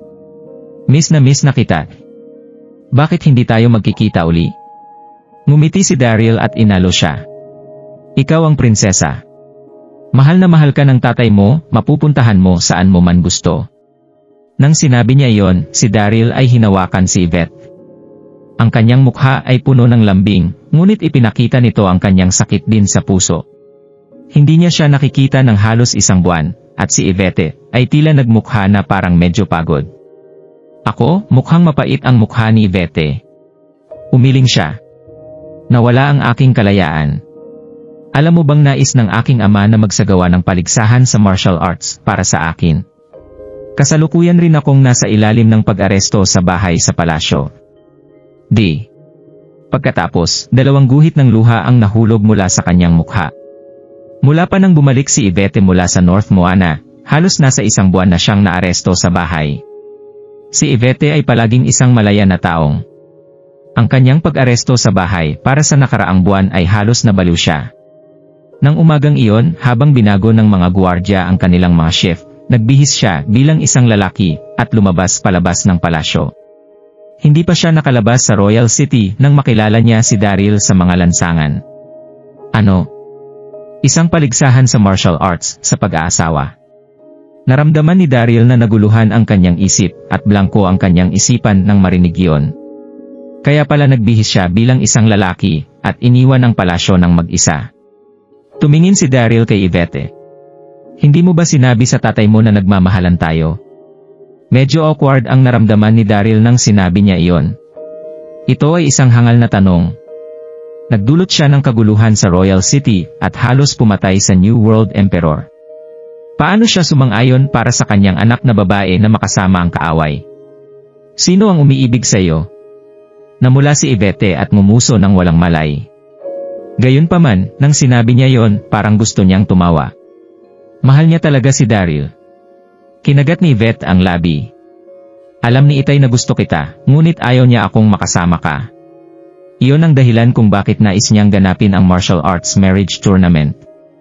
Pagkatapos, ibinaba ni Yvette ang kanyang ulo, at tiningnan si Daryl ng buong pagmamahal. Daryl, ayoko ng paligsahan upang matukoy kung sino ang ikakasal ko. Gusto kong makasama ka habang buhay. Isasama mo ba ako sa iyo? Nang sinabi niya iyon, puno ng pag-asa ang mga mata ni Yvette. Nakakaakit. Napakahusay. Ni hindi ito inisip ni Daryl bago siya tumango. Si Yvette ay nakipagtalo sa kanyang ama tungkol sa kanya. Maaari pa ba niyang tawagin ang kanyang sarili na isang lalaki kung tatanggihan niya ito? Nang sumang-ayon si Daryl, nalugod si Yvette, masayang ngumiti ito. Nagtipto siya at hinalikan ang mga pisngi ni Daryl at sinabing, "Siyempre, dapat kitang tulungan na gamutin muna ang iyong mga pinsala. Paano mo ako mailayo sa ganitong kalagayan?" Ngunit medyo nagdilim ang mga ekspresyon ni Daryl. Ngumisi siya at sinabing, "Hindi mo magagamot ang aking mga pinsala." Ang Heaven Union Sex Master ay gumamit ng isang natatanging pamamaraan na alam lamang niya upang mabali ang pareho kong mga braso. Maliban kung mayroon kang isang banal na gamot na maaaring gamutin ang mga sirang buto. Kung hindi man, mahirap itong gamutin. Kahit na ang Divine Farmer ay hindi maaaring makatulong sa akin. Nagbalisa si Yvette, puno ng kirot at pag-aalala ang kanyang mga mata. Kung gayon, ano ang dapat nating gawin? Pagkatapos, kinuyom niya ang kanyang kamao, nagngisi ang kanyang mga ngipin, at masamang sinabi, "Heaven Union Sect. Kung hindi dahil sa aking mabagting na relasyon sa aking ama, hihilingin ko sa kanya na magpadala ng mga tauhana upang sirain ang sekta na ito." Ang kanyang galit ay nakuha ang loob ni Daryl, ngunit kinumbinsi siya nito. "Ayos lang. Huwag kang magagalit. Ang katunayan na buhay pa ako ay isang pagpapala na. Kung ang kapalaran ay hindi ko magamot ang aking mga braso, hindi ko sisihin ang sinuman. Hanggat nasa tabi mo ako, okay ako. Hindi." Desidido si Yvette. "Dapat kang magpagaling. Dapat may paraan. Narinig ko ang tungkol sa isang natatanging elixir na tinatawag na Heaven Bone Renewing Elixir.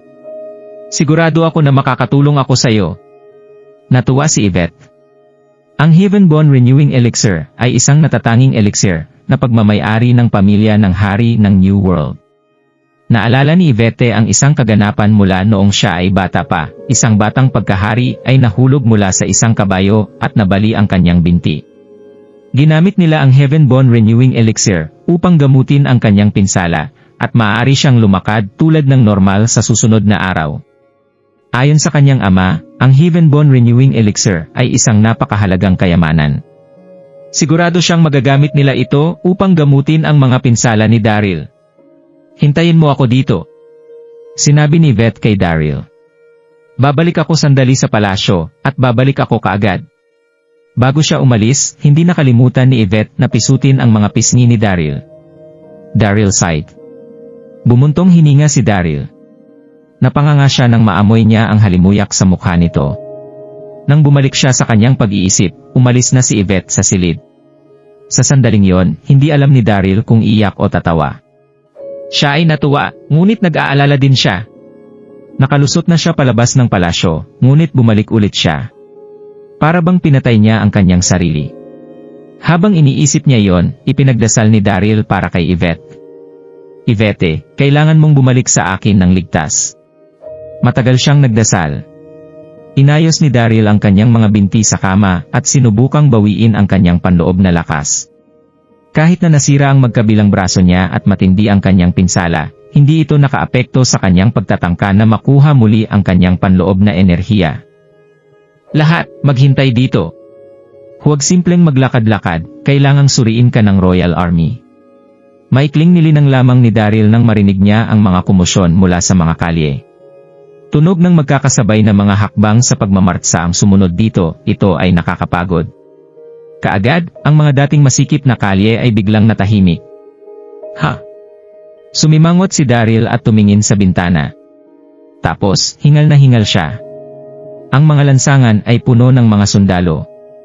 Tila ang buong Royal City ay nasa lockdown. Ang mga tao sa lansangan ay tumigil at isinailalim sa cross-examination. May masamang pakiramdam si Daryl nang makita iyon. Naku po. Maaaring nalaman ng emperor na si Yvette ay nakalusot palabas ng palasyo, kaya't ipinadala niya ang Royal Army at ikinandado ang lungsod upang hanapin siya. Napansin ni Daryl na ang mga sundalo ay hindi lamang sinusuri ang mga tao sa mga kalye, ngunit tumingin din sa mga tindahan. FCK. Tila ang mga sundalo ay malapit nang mag-check sa in. Ano ang dapat niyang gawin? Sa sandaling yon, nais ni Daryl na umalis at maghanap ng lugar na matataguan. Pagkatapos ng lahat, siya ay sanhi ng isang napakalaking kaguluhan sa Royal City dati. Siya ay wanted criminal ng Emperor. Gayunpaman, kung aalis siya, paano siya mahahanap ni Yvette? Bang! Nang maramdaman ni Daryl ang pagkalito at gulat, biglang sinipa ang pintuan ng kanyang silid. Pagkatapos, isang matangkad na general na nakasuot ng sandata ang humantong sa isang pangkat ng mga sundalo sa kanyang silid. Ang pangalan ng general ay Cesar Howell, siya ang deputy commander ng Royal Army, at siya ay isang antas 5 Marshal Saint. Tama ang hula ni Daryl, inilagay ng Royal Army ang Royal City sa lockdown at sinuri kung nasaan nga ba si Yvette. Nang umagang iyon, nang ipatawag ng New World Emperor si Yvette, napansin niya na wala na siya. Galit na galit siya at kaagad na inutos kay Cesar na ilagay ang lockdown ng buong lungsod at hanapin si Yvette kahit ano paman. Sa sandaling iyon, si Cesar ay pumasok sa silid at mabilis na nag-scan sa paligid. Kinaway niya ang kanyang mga kamay at sinabing, "Tayo na. Susuriin natin ang susunod na silid." Tapos, tatalikod na siya at aalis na. Hahanapin lang sana niya ang prinsesa at bumalik sa palasyo. Kaya, hindi talaga niya binigyang pansin si Daryl na nakaupo sa kama. Sush! Gayunpaman, noong malapit na siyang umalis, ang kanyang mata ay napunta kay Daryl sa isang maikling sandali lamang, at agad siyang tumigil sa kanyang mga kinatatayuan. Nanginginig siya. Daryl Darby. Napatingin si Cesar kay Daryl. Natigilan. Ikaw. Nang magdulot ng kaguluhan si Daryl sa palasyo, pinatay niya ang country secretary sa isang iglap lamang, na ikinagulat ng lahat doon. Nandoon din si Cesar. Ginamit ni Daryl ang blood-drinking sword at pinatay ang country secretary. Hindi makakalimutan ni Cesar ang nakakagulat na eksenang iyon sa natitirang buhay niya. Sariwa pa rin ito sa kanyang alaala. Si Cesar ay nagtamo ng 2 pinsala sa espada, at si Daryl ay sanhi ng pareho dahil sa magulong away na iyon. Kaya, paano niya hindi makilala si Daryl? Naisip ni Cesar na si Daryl ay isang hindi maaabot at makapangyarihang figura. Hindi niya magagawang iwasan ang isang paggalaw ni Daryl. Gayunpaman, hindi inaasahan ni Cesar na makikilala niya siya sa na iyon. FCK. Mas malala pa akong tingnan kaysa sa isang pulubi, at nakikilala pa niya ako. Natigilan si Daryl, mapait na ungol niya sa kanyang puso. Hindi pa niya nababalik ang kanyang, at ang mga bisig niya ay bali pa din gayunpaman, nakilala siya ng Royal Army. Napakamalas nito. Daryl Darby. Bumalik sa katinuan si Cesar. Tumingin siya sa kanya at nginisyan. Gaano kakayabang na nagdulot ng kaguluhan sa palasyo noon? Taya ko na hindi mo inisip na magiging miserable ka ngayon. Natakot si Cesar nang makita si Daryl. Pinatay ng lalaking iyon ang kalihim ng bansa na may isang galaw lamang, hindi niya kayang saktan ito. Gayunpaman, mas malakas ang loob ni Cesar nang mapansin niyang nabali ang mga braso ni Daryl. Hindi sumagot si Daryl, ninisyan niya ang ibang lalaki. Dahil tahimik si Daryl, patuloy na sinabi ni Cesar, "Daryl Darby, pinatay mo ang country secretary. Bilang pasasalamat sa kanyang kamahalan, ang iyong mga krimen ay hindi mapatawad. Sumama ka sa akin sa palasyo upang makita ang kanyang kamahalan at matanggap ang iyong parusa." Nang sinabi niya yon, hindi masabi si Cesar na nasasabik at natuwa. Gusto niyang tumawa. Kahit na hindi niya nagawang hanapin ang prinsesa, nahuli niya si Daryl. Napakalaking tagumpay pa rin ito. Habang iniisip niya iyon, kinawayan ni Cesar ang kanyang mga kamay ng walang pasensya. "Huli niyo siya!" Sa mga utos ni Cesar, agad na pinalibutan ng mga royal soldiers ng New World si Daryl. FCK. Sobrang pawis ni Daryl. Sumigaw siya, "Kung hindi ka takot sa kamatayan, pinapangahas ko na gawin mo ito." Pagkatapos, tumalon siya mula sa kama. Sa sandaling yon, ang mga mata ni Daryl ay kumislap sa isang nakamamatay na hangarin. Kahit na ang kanyang magkabilang braso ay malata, ngunit mayroon pa rin siyang pananakot na aura. Habang nararamdaman nila ang aura ni Daryl, ang mga royal soldiers ay hindi sinasadya na tumigil sa kanilang mga kinatatayuan. Nagkatinginan sila at hindi naglakas loob na kumilos ng mabilis. Lumunok!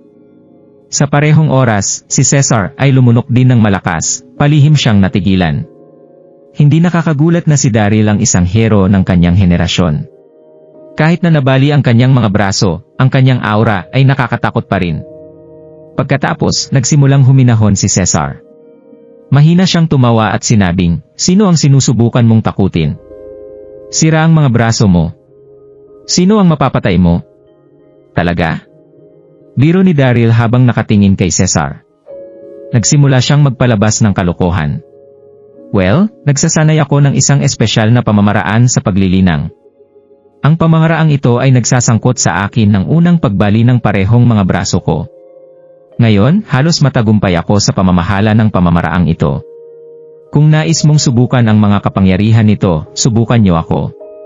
Nang sinabi niya iyon, mukhang maalinsangan ang ekspresyon ni Daryl. Gayunpaman, nakadama siya ng labis na pagkabalisa. Totoo, sinabi lang iyon ni Daryl upang takutin si Cesar. Saan sa lupa makakahanap ang isang pamamaraan na nangangailangan ng isa na mabali ang kanilang sariling mga bisig?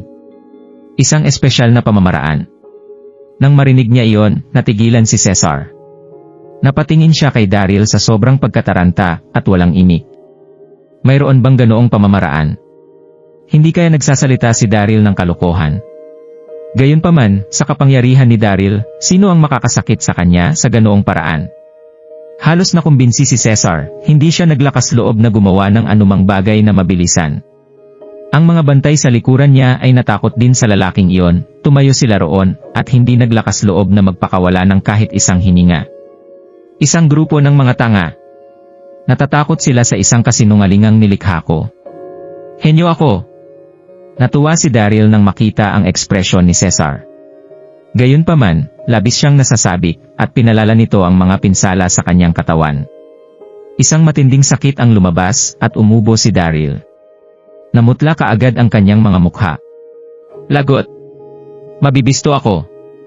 Si Daryl ay malapit nang umiyak. Dugong impyerno, niloko mo lang ako.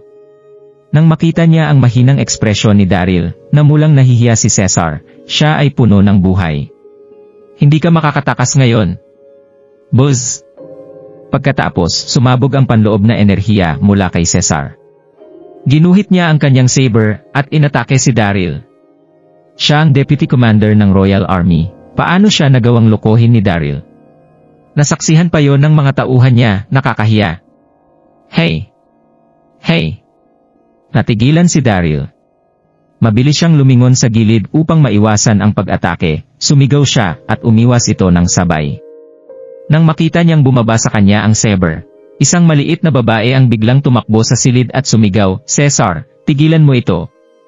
Ang babaeng iyon ay mayroong sexing figura, si Yvette. Hawak siya ng isang maselan na maliit na banga ng jade sa kanyang mga kamay. Ito ang espesyal na Heaven-Born Renewing Elixir ng Royal Family ng New World. Bumalik si Yvette sa palasyo upang kunin ang gamot para kay Daryl. Noong nakuha niya ito, hindi na siya nagtagal, mabilis siyang bumalik kay Daryl.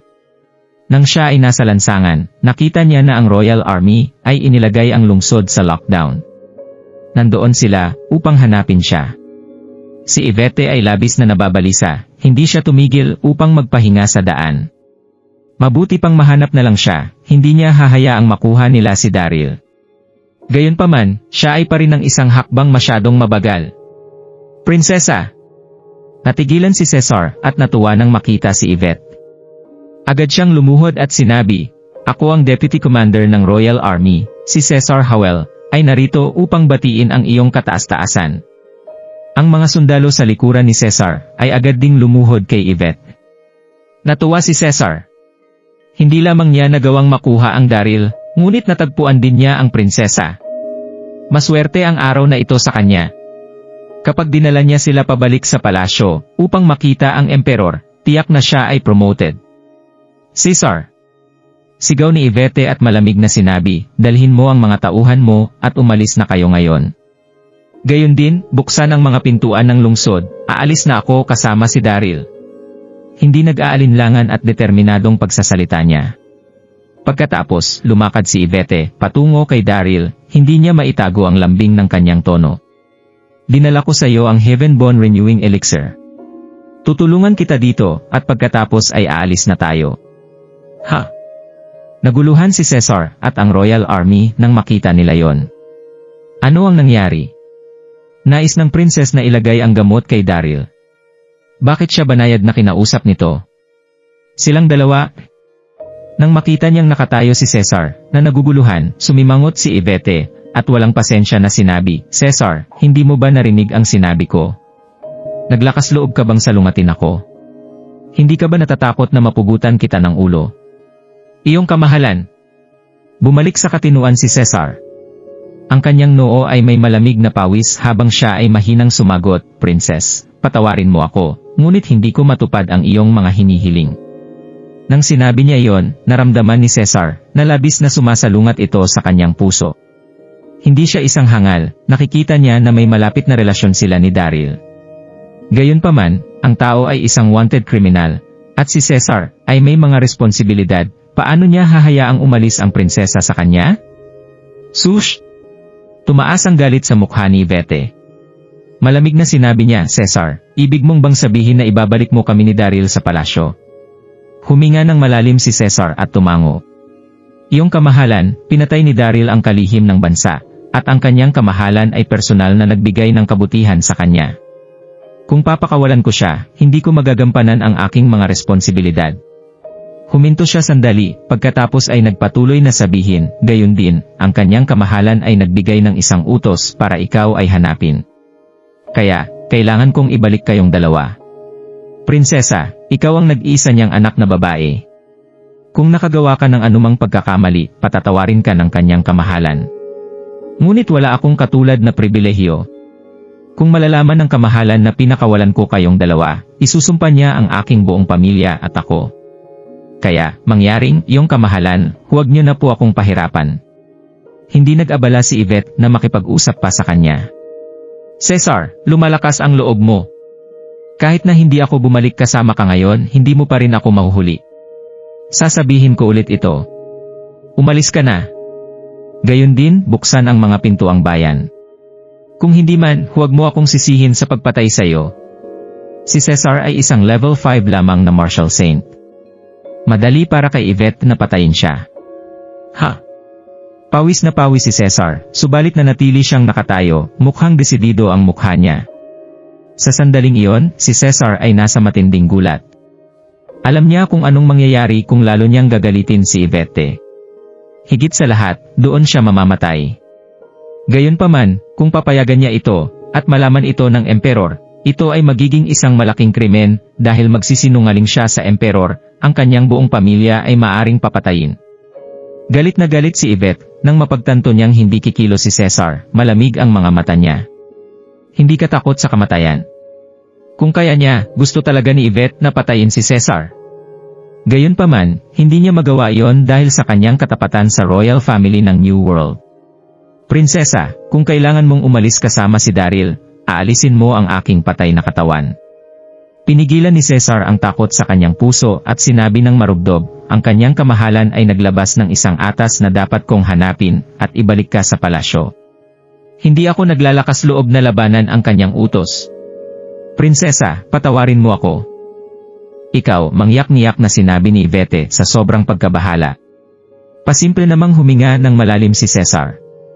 At pagkatapos ay naglakas loob siya na sabihin, mahal na prinsesa, maaari siguro tayong magkaroon ng kaunting kompromiso. Susunod ka sa akin pabalik ng palasyo, at bilang kapalit, papakawalan ko si Daryl. Dito na tumingin si Cesar kay Yvette, at nagpatuloy sa pagsasalita, sigurado naman ako na gusto mo lang na maging ligtas si Daryl. Ipinapangako ko na sa sandaling sumama ka sa akin, pabalik sa palasyo, bubuksan ko ang mga gate ng city para paalisin dito si Daryl. Ipinapangako ko rin na hindi ko siya i-report kay kamahalan. Ano sa tingin mo? Walang halos magawa si Cesar sa bagay na ito, si Yvette ang paboritong anak ng emperor. Kaya kahit na anong mangyari, kinakailangan niya itong ibalik sa palasyo. Para naman kay Daryl, pwede niya itong pakawalan ng pansamantala. Nang marinig niya ang suhestyon nito, napakagat sa kanyang labi ang nag-iisip na si Daryl. Naging mahirap para sa kanilang dalawa na magkita, kaya hindi niya gustong mapahiwalay kay Daryl. Naguluhan si Yvette sa mga sandaling ito. Dito na napasimangot ang mukha ni Yvette, isa itong kaawa-awang tanawin. Buwisit! Maging si Daryl ay nagalit dito. Kung hindi lang nabali ang kanyang mga braso, at kung bulang ngayon ang kanyang internal energy, paano niya hahayaang umuo si Yvette sa naging alok sa kanya si Cesar? Masyado itong malupit para sa kanya. Kamahalan! Nabahala si Cesar ng bahagya nang makita niya ang tahimik na si Yvette, hindi lang ako ang taong naghahanap sa iyo ngayon. Kailangan nyo na pong gumawa ng desisyon bago pa tayo makta ng iba. Dahil kung hindi ay magiging huli na po ang lahat para sa inyo. Huminga ng malalim si Yvette at napakagat sa kanyang mga labi. Nagdadalawang isip siyang tumingin kay Cesar at sinabing, "Magaling, pumapayag ako sa iyong suhestyon. Sasama na ako sa iyo pabalik ng palasyo at pagkatapos ay hahayaan mo nang makaalis dito si Daryl." At pagkatapos ay napatingin si Yvette kay Daryl habang sinasabi na, "Pero kailangan ko munang gamutin ang kanyang mga sugat bago ako sumama sa iyo pabalik ng palasyo."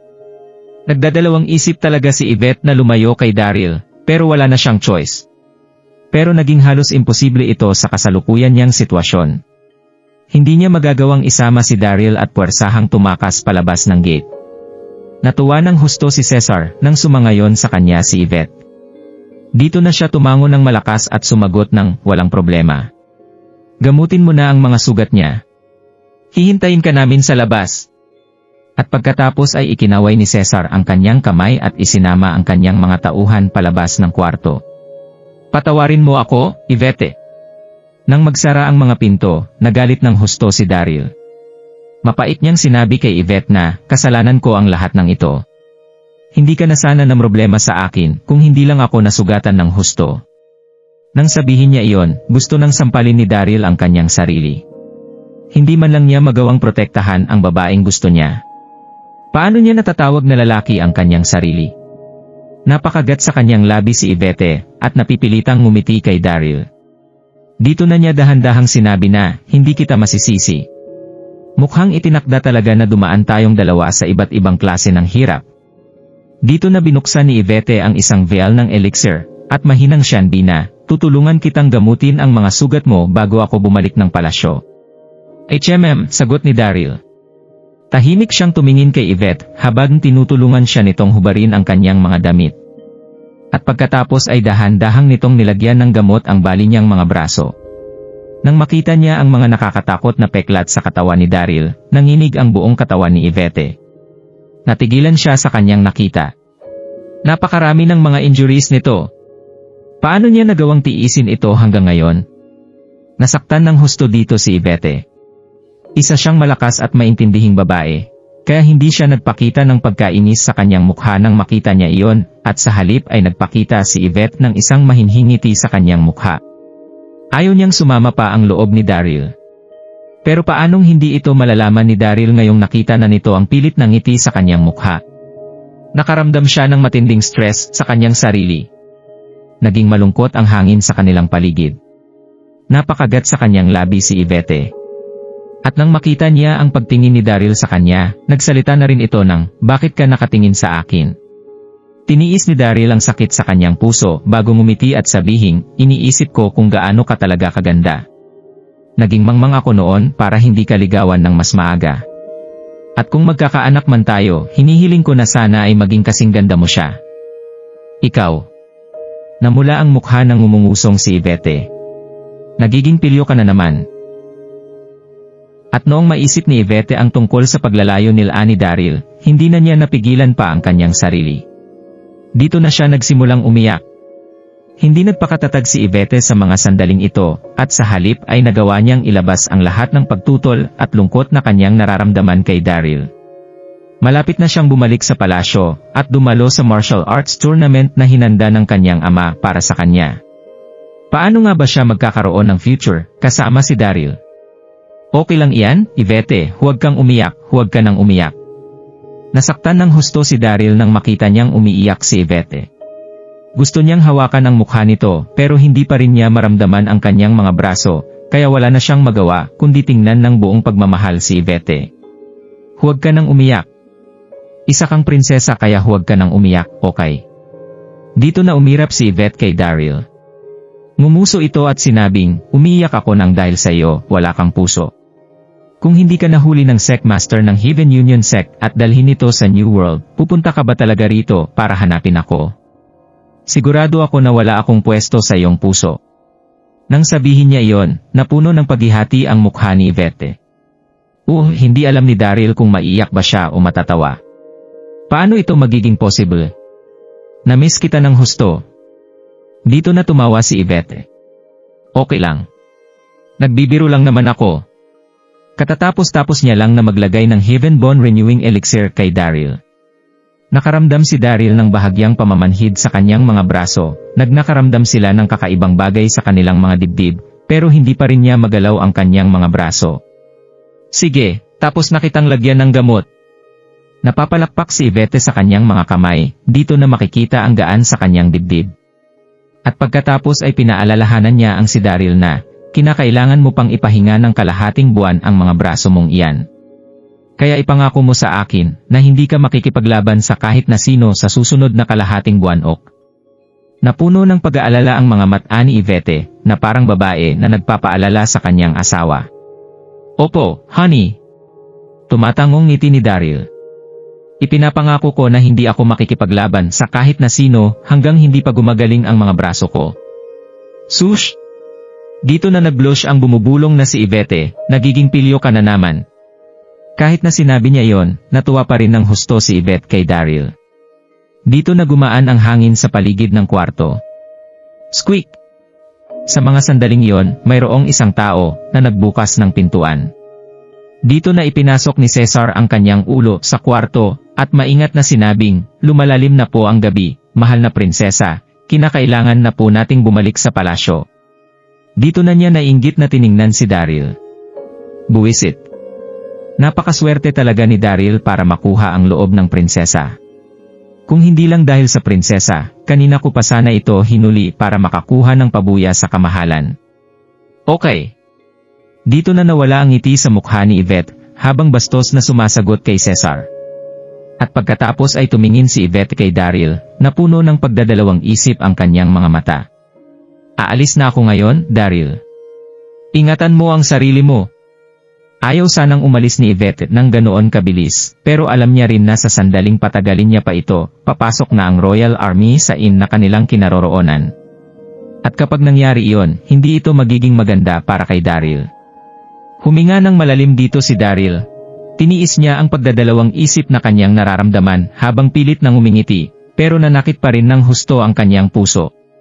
Namimiss na tiningnan ni Yvette si Daryl habang naglalakad palabas ng kwarto. Humakbang siya ng 2 beses bago tumalikod at halikan si Daryl habang mahinang sinasabi na, I love you, Daryl. Dito na nagsimulang tumulo ang luha sa kanyang mga pisngi. Wala na siyang sinabi na kahit ano habang nagmamadaling naglalakad palabas ng kwarto. Umalis siya sa lugar na ito kasama si Cesar. Pero matapos lumabas ng inn, nagawa pa ring lumingon ng ilang beses ni Yvette pabalik sa inn. Hindi maipapaliwanag ang kalungkutang nararamdaman ni Daryl. Nakabalik lang siya sa realidad nang mawala na ang imahe ni Yvette sa kanyang paningin. Tinupad naman ni Cesar ang kanyang mga sinabi. Nang makabalik si Yvette sa palasyo, nagpadala si Cesar ng mga tauhan para samahan si Daryl palabas ng Royal City. Nang umalis siya sa palasyo, mapait na tumingin pabalik si Daryl sa city. Dito na pumasok ang iba't ibang imahe ni Yvette sa kanyang isip na parang isang pelikula. Huminga ng malalim si Daryl. Pinilit niyang magpakatatag at alisin si Yvette sa kanyang isipan. At pagkatapos ay naglakad na siya papunta sa direksyon ng World Universe. Kinakailangan na niyang magmadaling bumalik para tingnan ang kalagayan ni Chester at Dax. Habang iniisip ang tungkol sa bagay na yon, nagmadali si Daryl sa ginagawa niyang paglalakad. Pero hindi pa siya nakakalayo nang mabilis siyang lapitan ng ilang mga tao. Buwisit! Huwag mo sabihing nagmula ang mga ito sa Heaven Union Sect. Natural na nagingat diot si Daryl kasabay ng pagkabagabag na naramdaman sa kanyang dibdib. Nagsisimula pa lang sa paggaling ang kanyang mga braso, at hindi pa rin bumabalik sa dati ang dami ng kanyang internal energy. Kaya siguradong hindi siya mananalo sa sandaling makipaglaban siya sa mga sandaling ito. At sa wakas ay nakarating na rin ang mga taong iyon sa kanyang harapan. Nakasuot ang mga lalaking ito ng isang itim na brocade coat. Hindi para sa mga ordinaryong tao ang mga damit na ito, sinusuot lang ito ng mga taong may matataas na katayuan sa lipunan. Prince Consort. Nang biglang humakbang paabante ang leader, at buong galang na yumuko sa harapan ni Daryl. Ako po si Gary, ang pinuno ng mga bantay na inatasan ng Empress. Nalaman ng kamahalan na inatake ka raw po ng iba't ibang mga sekta nang magawa mo pong lumabas sa libingan. Kaya inatasan niya po akong iligtas ka. Tumatango namang sumangayon ang mga lalaking nasa likuran ni Gary. Prince Consort. Naguluhan si Daryl nang marinig niya yon, pero agad din siyang nakabalik sa realidad. Noong magpunta siya sa sinaunang libingan ni Lubu, itinalaga siya ng Empress ng South Cloud na maging Prince Consort. Kinakailangan niyang magpakasal kay Queen Silong. Tama ang bagay na yon. Si Gary nga ang pinuno ng Royal Guard. Umalis ang Empress ng South Cloud sa sinaunang libingan kasama ang kanyang army. At nang makabalik sila sa South Cloud World, narinig niya na inatak raw ng iba't ibang mga sekta si Daryl kaya agad nitong inutusan si Gary na tulungan siya. Pero nang makarating si Gary sa World Universe, nadukot na si Daryl si Sonya. Kaya wala nang nagawa si Gary kundi dalhin ang kanyang mga tauhan sa Heaven Union Sect para mag-imbestiga hanggang sa wala silang napala sa mga ito. Dahil sa mga sandaling yon, pinakawalan na ni Queenie si Daryl. Wala na siyang nagawa kaya agad na pinalawak ni Gary ang kanilang paghahanap sa paligid ng Heaven Union Sect. Noong araw ding iyon ay napadaan ang mga ito sa Royal City ng New World. Pero hindi nila inasahan na matitiampuhan nila si Daryl dito. Buwisit! Mga Royal Guard ito ng South Cloud. Inakala ko na nagmula sa Heaven Union Sect ang mga sundalong ito. Tinakot naman ako ng mga ito. Pasimpleng bumulong si Daryl sa kanyang isip.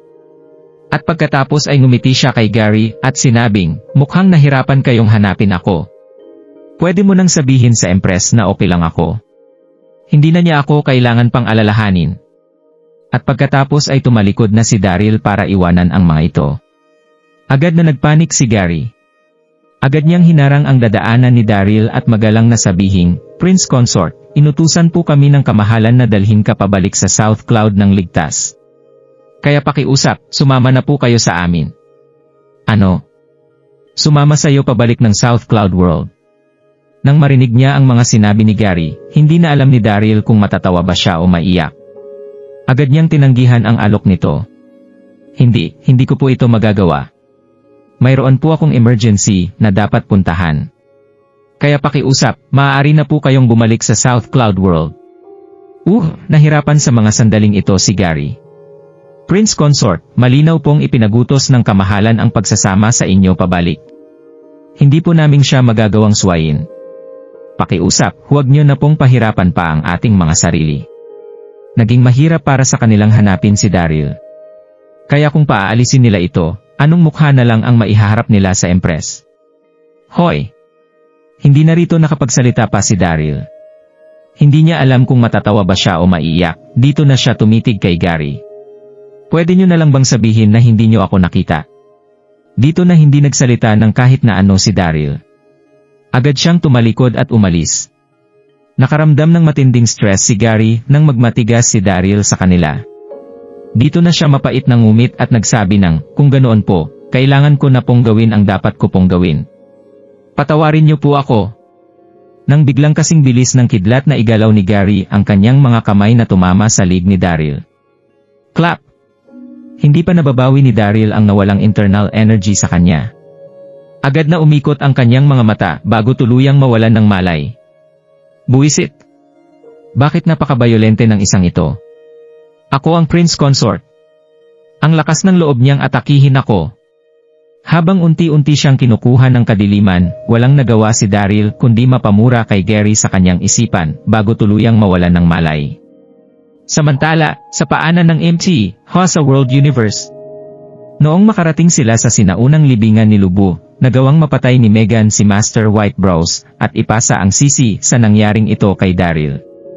Dito na nagsanib puwersa ang iba't ibang mga sekta na atakihin si Daryl at ang kanyang mga kinakapatid. Nang madukot ni Sonya Low si Daryl, hindi na kinaya ni Dax at Chester ang ginagawang pag-atake ng ibang mga sekta sa kanila. Nabalot ng dugo ang lupain sa paanan ng MT, Hua.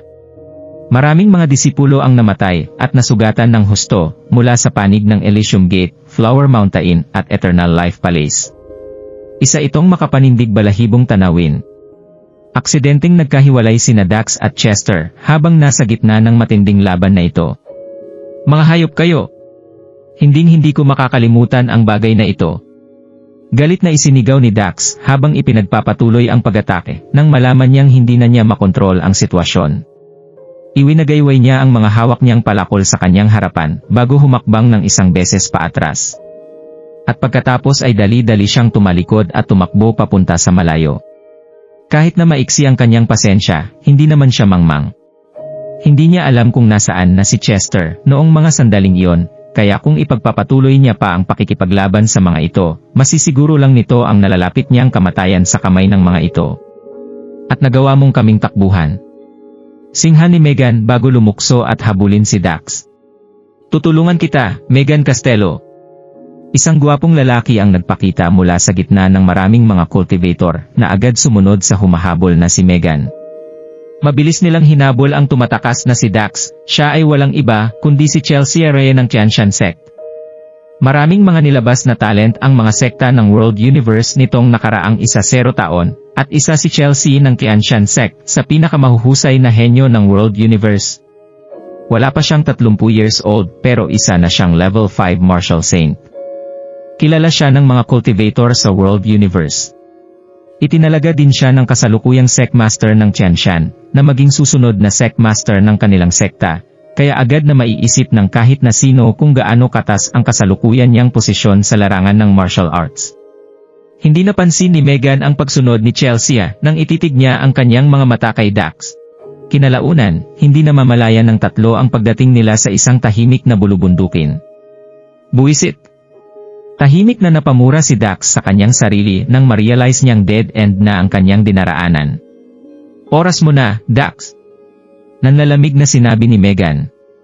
Pinabilis niya ang kanyang paghabol at bayolenteng inatake si Dax. Ginamit ni Megan ang Immortal Pure Scripture. Kasalukuyang mag-isa si Dax sa mga sandaling iyon, kaya ito ang pinakamagandang pagkakataon ni Megan para mapatay ito. Buzz! Mabilis na gumulo ang daloy ng hangin sa paligid ni Megan, naging mabilis at brutal ang pag-atake na kanyang ginawa. Mabilis itong nakarating sa harapan ni Dax. Buwisit ka! Iniisip mo bang mapapatay mo ako? Mahigpit na isinara ni Dax ang kanyang mga kamao habang nilalabas ang kanyang galit. Mabilis niyang hinawakan ang kanyang mga palakot at inilagay ang mga ito sa kanyang dibdib para salagin ang ginagawang pag-atake ni Megan. Klang! Malakas na tumama ang malakas na puwersa mula sa pag-atake ni Megan at ang hawak na mga palakol ni Dax na gumawa ng isang napakalakas na tunog. Agad na napaatras si Dax ng ilang hakbang nang tamaan siya ng pag-ataking ito na nakapagpadura sa kanya ng sariwang dugo. Kasabay nito ang pagkabitak ng mga hawak na palakol ni Dax. Megan. Naramdaman ni Dax ang bigat sa kanyang dibdib. Sinubukan niyang tumayo ng tuwid habang nasusurpresa at galit na tumitingin kay Megan. Malinaw na makikitang hindi makapaniwala si Dax sa kanyang mukha. Impossible. Wala siyang nagawa kundi tumakbo at magtago nang habulin niya ito sa loob ng sinaunang libingan. Pero nagawa ng babaeng ito na lumakas ng husto sa loob ng isang araw. Dito na biglang na-realize ni Dax ang isang bagay. Galit siyang sumigaw ng, ang lakas ng loob mong sabihin na hindi mo pinatay si Master Whitebrows. Siguradong ginamit mo ang move na ito para patayin siya, tama? Nakarating na si Chelsea sa mga sandaling ito. Nagugulat niyang tiningnan si Megan habang nagtatanong ng, ano ang nangyayari, Master Castello?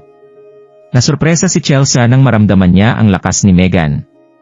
Isang level 2 martial emperor. Noong una nilang laban, nakafocus ang iba't ibang sekta kay Daryl at sa kanyang mga kinakapatid kaya walang kahit na sino sa kanila ang nakapansin sa lakas ni Megan. Naalala ni Chelsea na hindi ganoon kalakas si Megan noong pumasok sila sa libingan. Pero nang dahil sa isang hindi maipaliwanag na bagay, isa na siya ngayong level 3 martial emperor, siguradong may kakaibang nangyari sa kanya roon. Sa sobrang tindi ng kanyang lakas ay nagawa na niyang wasakin ang mga palakol ni Dax.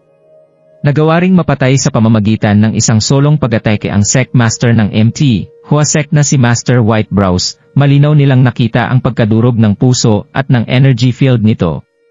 Si Megan ba talaga ang pumatay kay Master Whitebrows? Dito na nagpatuloy sa pagtatanong si Chelsea, Master Castello, may kinalaman ka ba sa pagkamatay ni Master Whitebrows? Buwisit! Masyadong nag-focus si Megan sa pagpatay kay Dax, kaya hindi niya napansin ang sumusunod sa kanyang si Chelsea. Hindi siya nagpakita ng kahit na anong reaksyon sa kanyang mukha nang tanungin siya ni Chelsea nang tungkol sa pagkamatay ni Master Whitebrows habang isang malisyosong bagay ang biglang nabuo sa kanyang puso. Oo, pinatay ko si Master Whitebrows. Hindi niya alam kung saan siya dapat lumugar.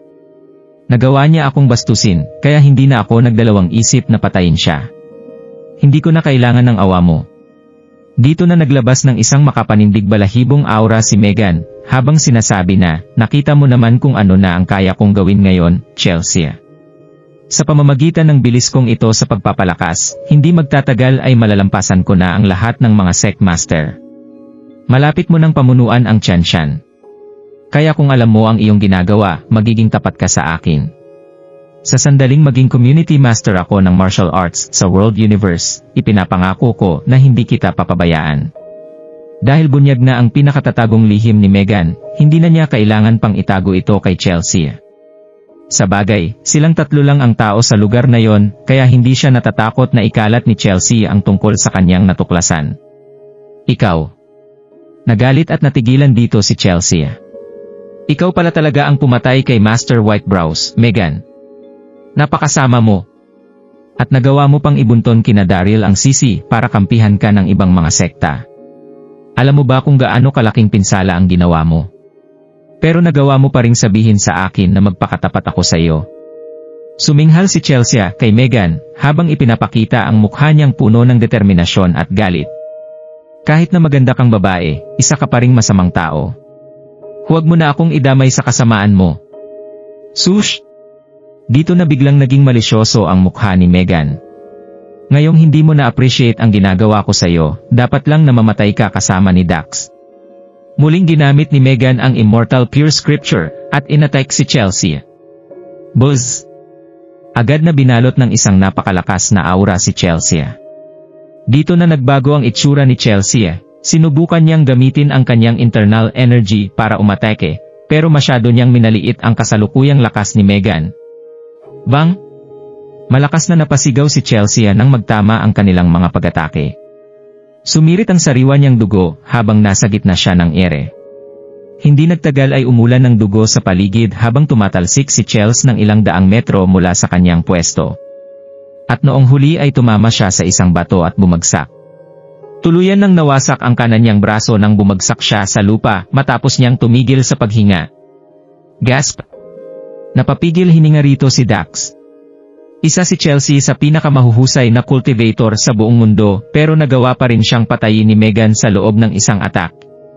Anong klase ng cultivation technique ang sinanay ni Megan? Masyado itong nakakatakot. Hindi nagtagal ay bumalik na rin si Dax sa realidad. Namula ang kanyang mga mata habang tumitingin at sumisigaw kay Megan. Wala siyang kahit na anong ginawa sa iyo, kaya bakit mo siya pinatay? Tao ka pa ba? Pagbabayaran mo rin ang lahat ng ginawa mo balang araw, sinisiguro ko sa iyo na hindi magiging maganda ang pagtatapos ng kwento mo. Mahigpit na isinara ni Dax ang kanyang mga kamao at sinubukang pakalmahin ang kanyang sarili. Anong sinisigaw-sigaw mo riyan? Dito na malisyosong tumingin si Megan kay Dax. Ang sinumang sumuway sa akin ay mamamatay, at ikaw na ang susunod kay Chelsea. At pagkatapos ay dahan-dahan nang naglakad si Megan palapit kay Dax nang may intensyong pumatay sa kanyang mga mata. Kung nagustuhan mo ang mga ganitong video, huwag mong kalimutan mag-like and subscribe. Panoorin mo na rin ang mga naunang kabanata para lalong maubos ang oras mo.